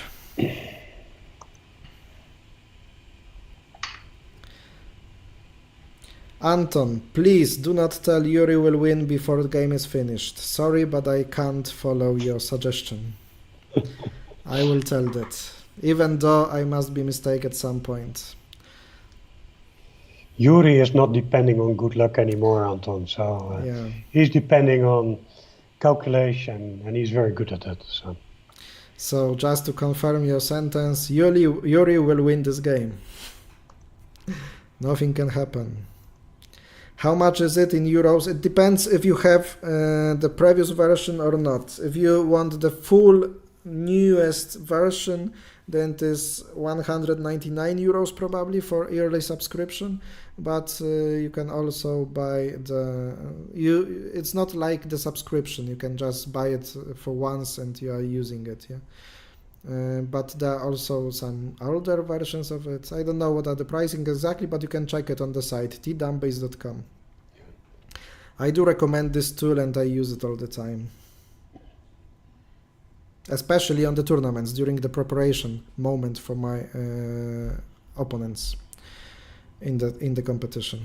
It's nice because, you know, I, for example, play the Swiss tournament, so I don't know previously who my opponent will be, and I get the pairing, and then I get the turbo dumbbells on. I just look for 10-15 games played by this player previously, and I already can decide what opening I want to choose.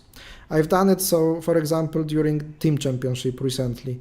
So I had like 10 minutes being on the playing hall, but my computer was used, you know, to make the broadcast, camera broadcast from the competition, and I just turned it on, checked my opponent's openings, and already had some ideas. Smart man. You must increase your chances to play better and better, yeah? Yes. Hi Anton, guys have to make the broadcast exciting, they have to use colorful language. Of course we have to.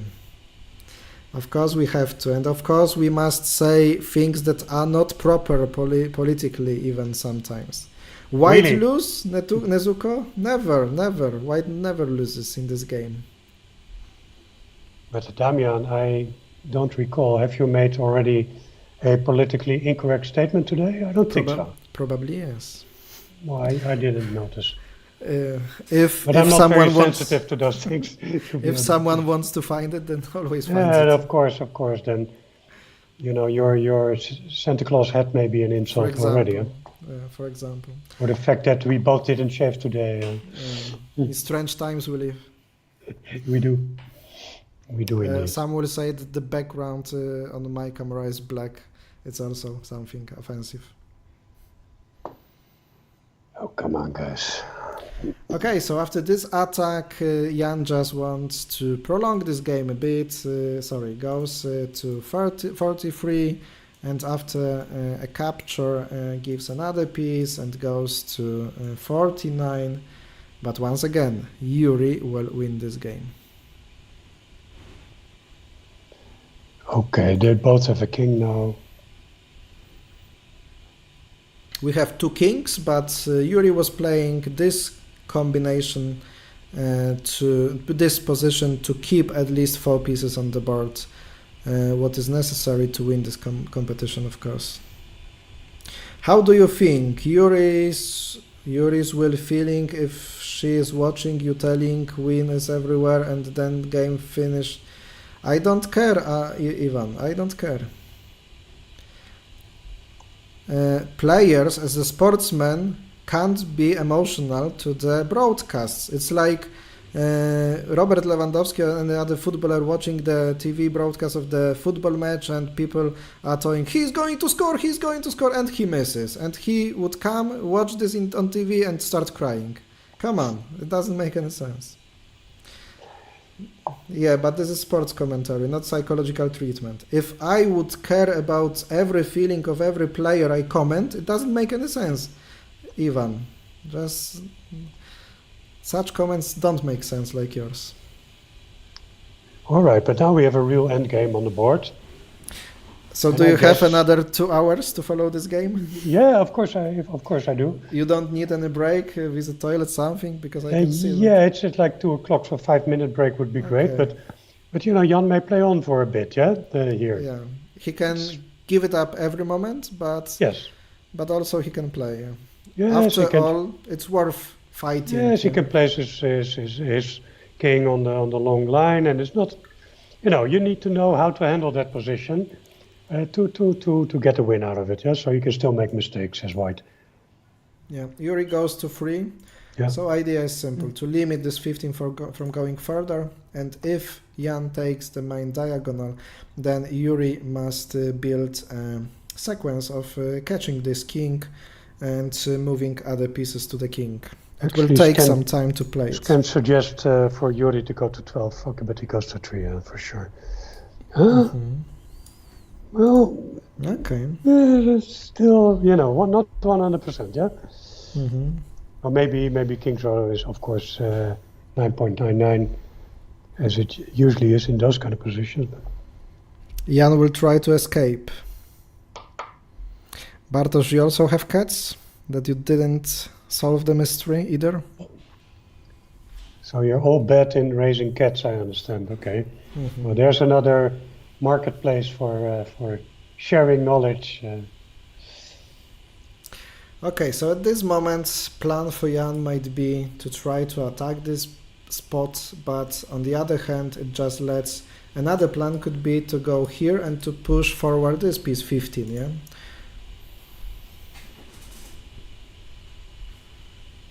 Exactly. Maybe Jan is trying to exhaust Yuri by this endgame. Key is not to exhaust himself, of course. Yes, but I think Jan... I like the mentality of Jan. He stays at the board, sees it's still not child's play to win this, yes, because he also has a king on the board, yes, and he can move around. He has an extra piece still, so it's not clearly 1 to 4 kings, yeah, that may not happen. So, you know, Yuri must find perhaps a different way of catching that king. Jan can play 50 more moves. Actually, that's true in this Absolutely. endgame. And it's easy for Yuri to make a mistake. So. And Bartosz has 2 cats fighting each other. Do your cats fight each other? Yes, they do. They are not, although they sleep reasonably close to each other. But if they meet each other in the kitchen in the morning, they are really fighting for attention. So yes, they do fight, but not all the time. Only for attention. Yes. I call it a dynamic equilibrium, as we have in the game today as well, between Jan and Yuri at some point. So it is more or less equal, but it can explode anytime, and this is what happens in my household also quite regularly. About the turbo dumb base and new features that version number 12 has, in such endgames I have arrows of all the winning moves. So in this position there are 4 winning moves, which are this one, this one, this one, and this one. Those 4 moves are winning one for white. And other moves are a draw, what is interesting, yeah? So, okay, maybe it's not that easy. No. I was so brutal against Ivan, and maybe... No, Yuri will win. Must happen. I can stay, Marek, so if you want to take a break, feel free to do it. If you give me a few minutes, then I'll be happy. Shall I turn off my camera? Yeah, sure, just for your safety. See you in a few minutes. See you in a few minutes. Okay, I'm still here. I'm still here and will be watching what's going on the board. Yuri is having 11 minutes. Those 4 moves are winning. So, for example, this move is drawing one according to King's Row, despite the fact that scan still shows a big advantage. And this move is a draw because black can play here, here, here, or here. So anywhere on this line will be a draw. And Yuri Anikiev chooses to play one of the winning moves. After this one, Jan immediately escapes to 21. So he wants to affect this line again. Okay, let me check it. So now the Turbo Down Base 12 will be analyzing our game. All the moves are losing. So now winning moves are here, here, here, here, and here. So those are the moves that Jan Hrunendijk, that Yuri Anikiev must play to stay in the game for the victory. Still not easy to understand. Why exactly those 4 moves? Why 321 or 320? Perhaps now you really want Yuri win this game. Ivan, I don't care, I just want emotions. If Yuri wins, it's okay, it's great. But if it will be a draw, it's still okay. We've had some emotions. For the match, I want Yuri to win this game. But You must understand, we can't do anything properly and correctly to some feelings and emotions of other people. It's just not possible. It's not possible to run the broadcast that way. In my opinion, at least, of course. That was not even 3 minutes. Still, at my age, I'm quite fast.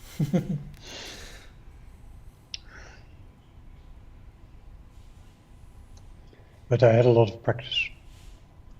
You mean? So many notifications on the phone. So now I described all 4 moves, 5 moves that are for the victory. But let's try to understand why, for example, this move is a draw. For that I need, of course, a turbo dumb-based program. Because you move forward 15, and then it's a draw.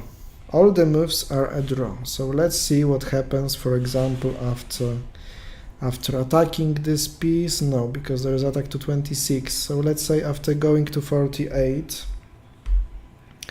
So the plan is, every move is a draw, for example here. And then you can't win it. Probably because you can't develop those 2 pieces. If you play something like that, 40 to 37, then your plan could be everything. Like going forward with the piece or going anywhere else on this line. For example here. Okay, it's not quite an easy endgame, to be honest. No, it's not.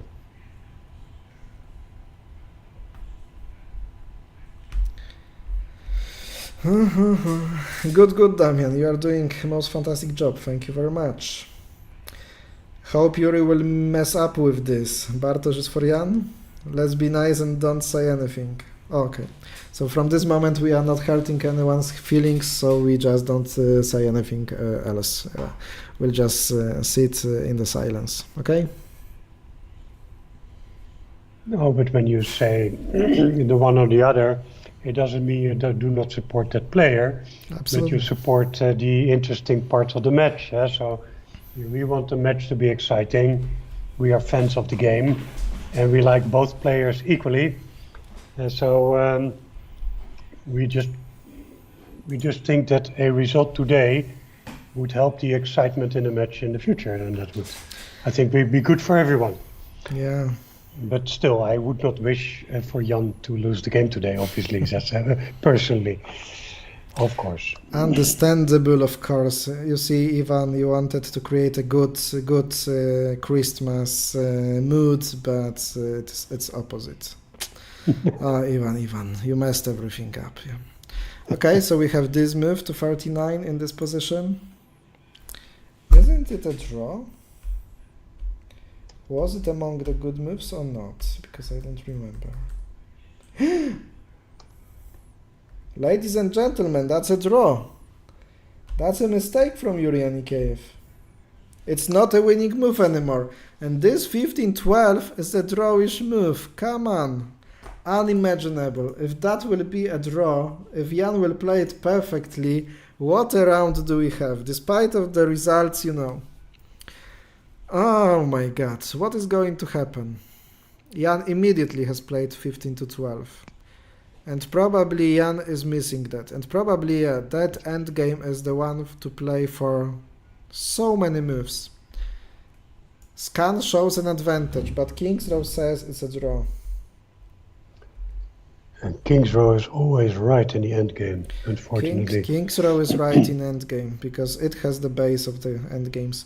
So Yeah. King's Row's evaluation is 0.03, absolutely a draw.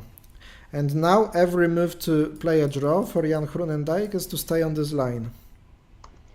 Exactly. If you found the right plan, if you calculated the right plan to stick to the draw, also Scan is now thinking slowly but surely, after some thinking, that it's closer to a draw again. Less than 2. But please don't ask me to explain you this endgame, because it's just too difficult. I can't understand all the moves. So I was telling that Yuri is going to win, and Ivan, you know, it's your fault. You told me don't tell Yuri will win, And if you would not write it on the chat, then then Yuri would win it. Oh, come on, you're superstitious. I must be. You have to be. Yeah. By the way, if you, it's also an interesting aspect of the game. Yes, these players, they can calculate very complicated positions in the opening, in the middle game, and then it comes to the end game where there's almost End games are crazy. no material on the board, but the nature of the game Yes. changes. Yes. Yeah, because the kings move in different ways, With so they have moves to of kings. really think differently. And I've seen this so many times that even top players, even though this is a database ending, they get lost in these endings. Yes, Yeah. it is so complex. There's so many subtleties and possibilities, and we cannot blame either of the players to play a good or a bad move because it really is complex. If you think the draft is a simple game, here you have sitting two best players in the world at the moment, and they both made a mistake in one game, one exact game, and probably will see even more mistakes in this game. And you don't dare to say that it is a simple game. You have entire world, you have those guys, best guys in the world, and they are making mistakes. Oh, if Jan saves it, then his mental position will be much higher than Yuri's one after this game. Yes, he will have some thinking to do about why he was in such trouble today, but definitely he will be very relieved in the end, and he will be, say, the mental winner of the day in the end. Yes. He does one of the drawish moves, Yeah. which is staying on this line. Yeah. So I will follow. He got the idea. I will follow all the moves to be made by King's Row. I'll use the new function with the marking all the moves for the best possible result in the position. Yeah. Okay, Now, great. no matter what you replace, everything is coming to a draw, so I'm not showing you any arrows. But looking at the time, because we will wait less for other moves, as now Yuri Anikеев has 7 minutes to win this endgame, and he knows he can't spend all the time on next move, because still he wants to win this game, and perhaps still he doesn't know if this endgame is winnable or not. I think Jan has got the strategic idea, yeah? Stay on the line, and he's now able to move quickly. He has 1 minute, Yeah. but for him, he has much less choices to make. So if he gets the idea, then That is already the longest round we've had so far, because I think that all the previous rounds ended after less than 4 hours of play. So it's a huge privilege for you to have such a long round. But also for you, first of all, to be with me for such a long time. But secondly, you do not have to help in the Christmas preparations. You have an excuse. I just hear what is going on in the kitchen. Yes, I know that. I know there's at least one person not happy with you, or with Jan and Yuri. That's not your fault. Yes, I mean, absolutely, it's absolutely. not your fault. I mean, So best regards and Christmas wishes from all of you, from the chat to my fiancé, who is taking care of about all the things in the kitchen. But to be honest, I woke up at 5 a.m. in the morning to prepare everything from my side, so it's not like, something is missing me. Try to do the best. And now every move, almost every move, of course, without giving the king away. in the meantime, in the chat, Eriks is still supplying us with good advice and other ideas. So thanks. I'm reading them, Eriks. We're not reacting to all of them because we're in a decisive phase of the game. A game that could be described by a roller coaster going on 6 the trails. seconds for Jan on the clock. It's quite interesting. Oh, now I see 0. Okay, so he made his move having 2 seconds on 2 the seconds, clock. exactly. So I understand they have 30 seconds increments, yeah? So Yes.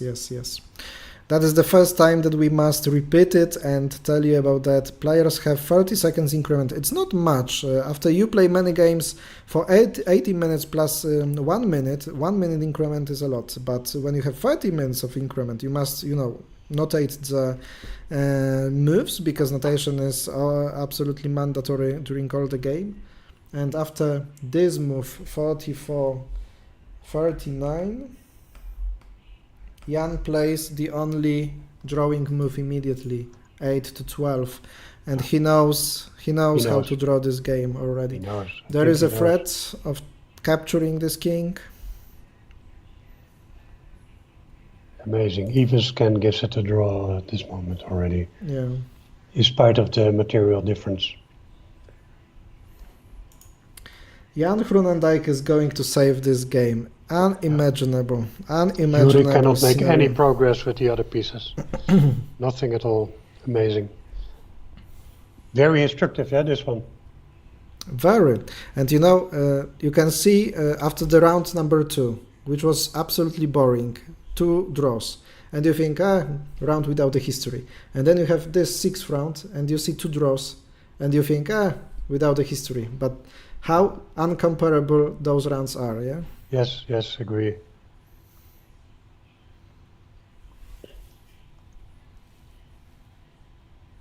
Amazing, amazing. Yuri will spend some time and probably will go back with a king, but there is nothing he can do to push his pieces forward here. Nothing to be done, yeah. Unless we get another change of fortune, which I wouldn't be surprised. Actually, he must be doing that way, threatening here and going back. But any other move would be losing for black. Yeah. Because scan, for example, tells... Oh no, 8, okay, because I saw 18, I thought. No, just going here all the time, here and here. It's the first draw, there's nothing you can do. Yeah, stick to diagonal, yeah. This threat and then here and this threat of exchange. And I can see on the camera that Yuri knows already. He's not saving this game. If you can't win him, draw him. No other way, Nezuko. They took on a difficult endgame, absolutely difficult. At the moment I even forgot something like that can be played. Did Yuri miss opportunities for an easier win? Yes, definitely. Frisian drafts. 2 or 3 lines were absolutely easier. Eriks, you got a spam warning from Nightbot. What did you send there? You can't use the emotes. Okay. This draw endgame strategy is also written in Harit De Bruyne book about standard endgames. Look, Alorusa, thank you for mentioning that. I would never know. Probably it's the time where Yuri, with the pain in his heart, will agree for a draw. Okay, Yuri plays this move to 33, but simple scenario. This move is not possible because of this, okay. But you can play it differently, like sacrificing this piece, of course, and going in between. So that's the draw that Jan can make right now. But it puts Jan under the time pressure. Maybe he will make a mistake, because actually other moves can be losing. You never know.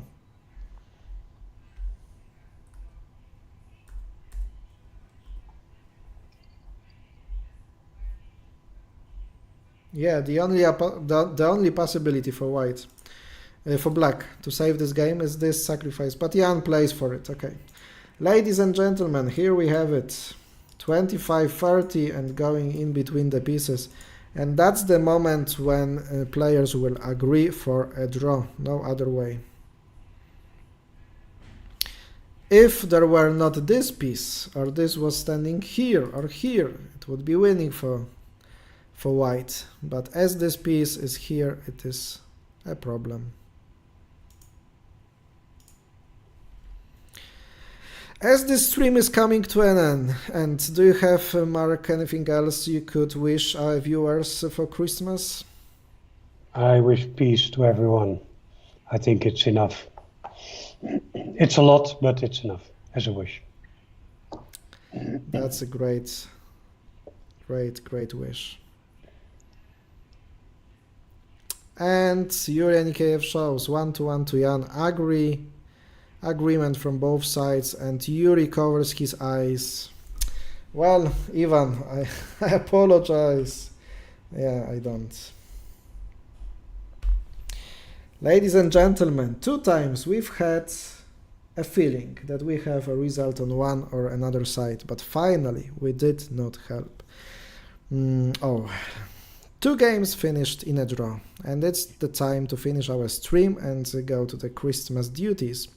So, ladies and gentlemen, first I would like to thank my guest who spent with us over 4 hours, nearly 4.5, Mark van der Ploeg, the great passionate lover, enthusiast of drafts, and I hope this is not the last time I could see you here on this channel, Mark. It was my first stream ever in my life, so I'm learning, but it's a great experience. So thank you very much for having me as a guest, and best greetings, and have a nice time to all the people in the chat and watching. And I may be back again if you wish to. Absolutely. I may be available in the coming days somehow. I'd love to. We'll be in touch. Ladies and gentlemen, tomorrow voter Sipma by his own, so please contact him many times. Write, be active on the chat. That will be appreciated. And meanwhile, I wish you all Merry Christmas. And I can say in this hat, ho, ho, ho. Thank you very much for watching, and see you on another stream. Take care. Bye-bye. Merry Christmas. Bye-bye. Thank you.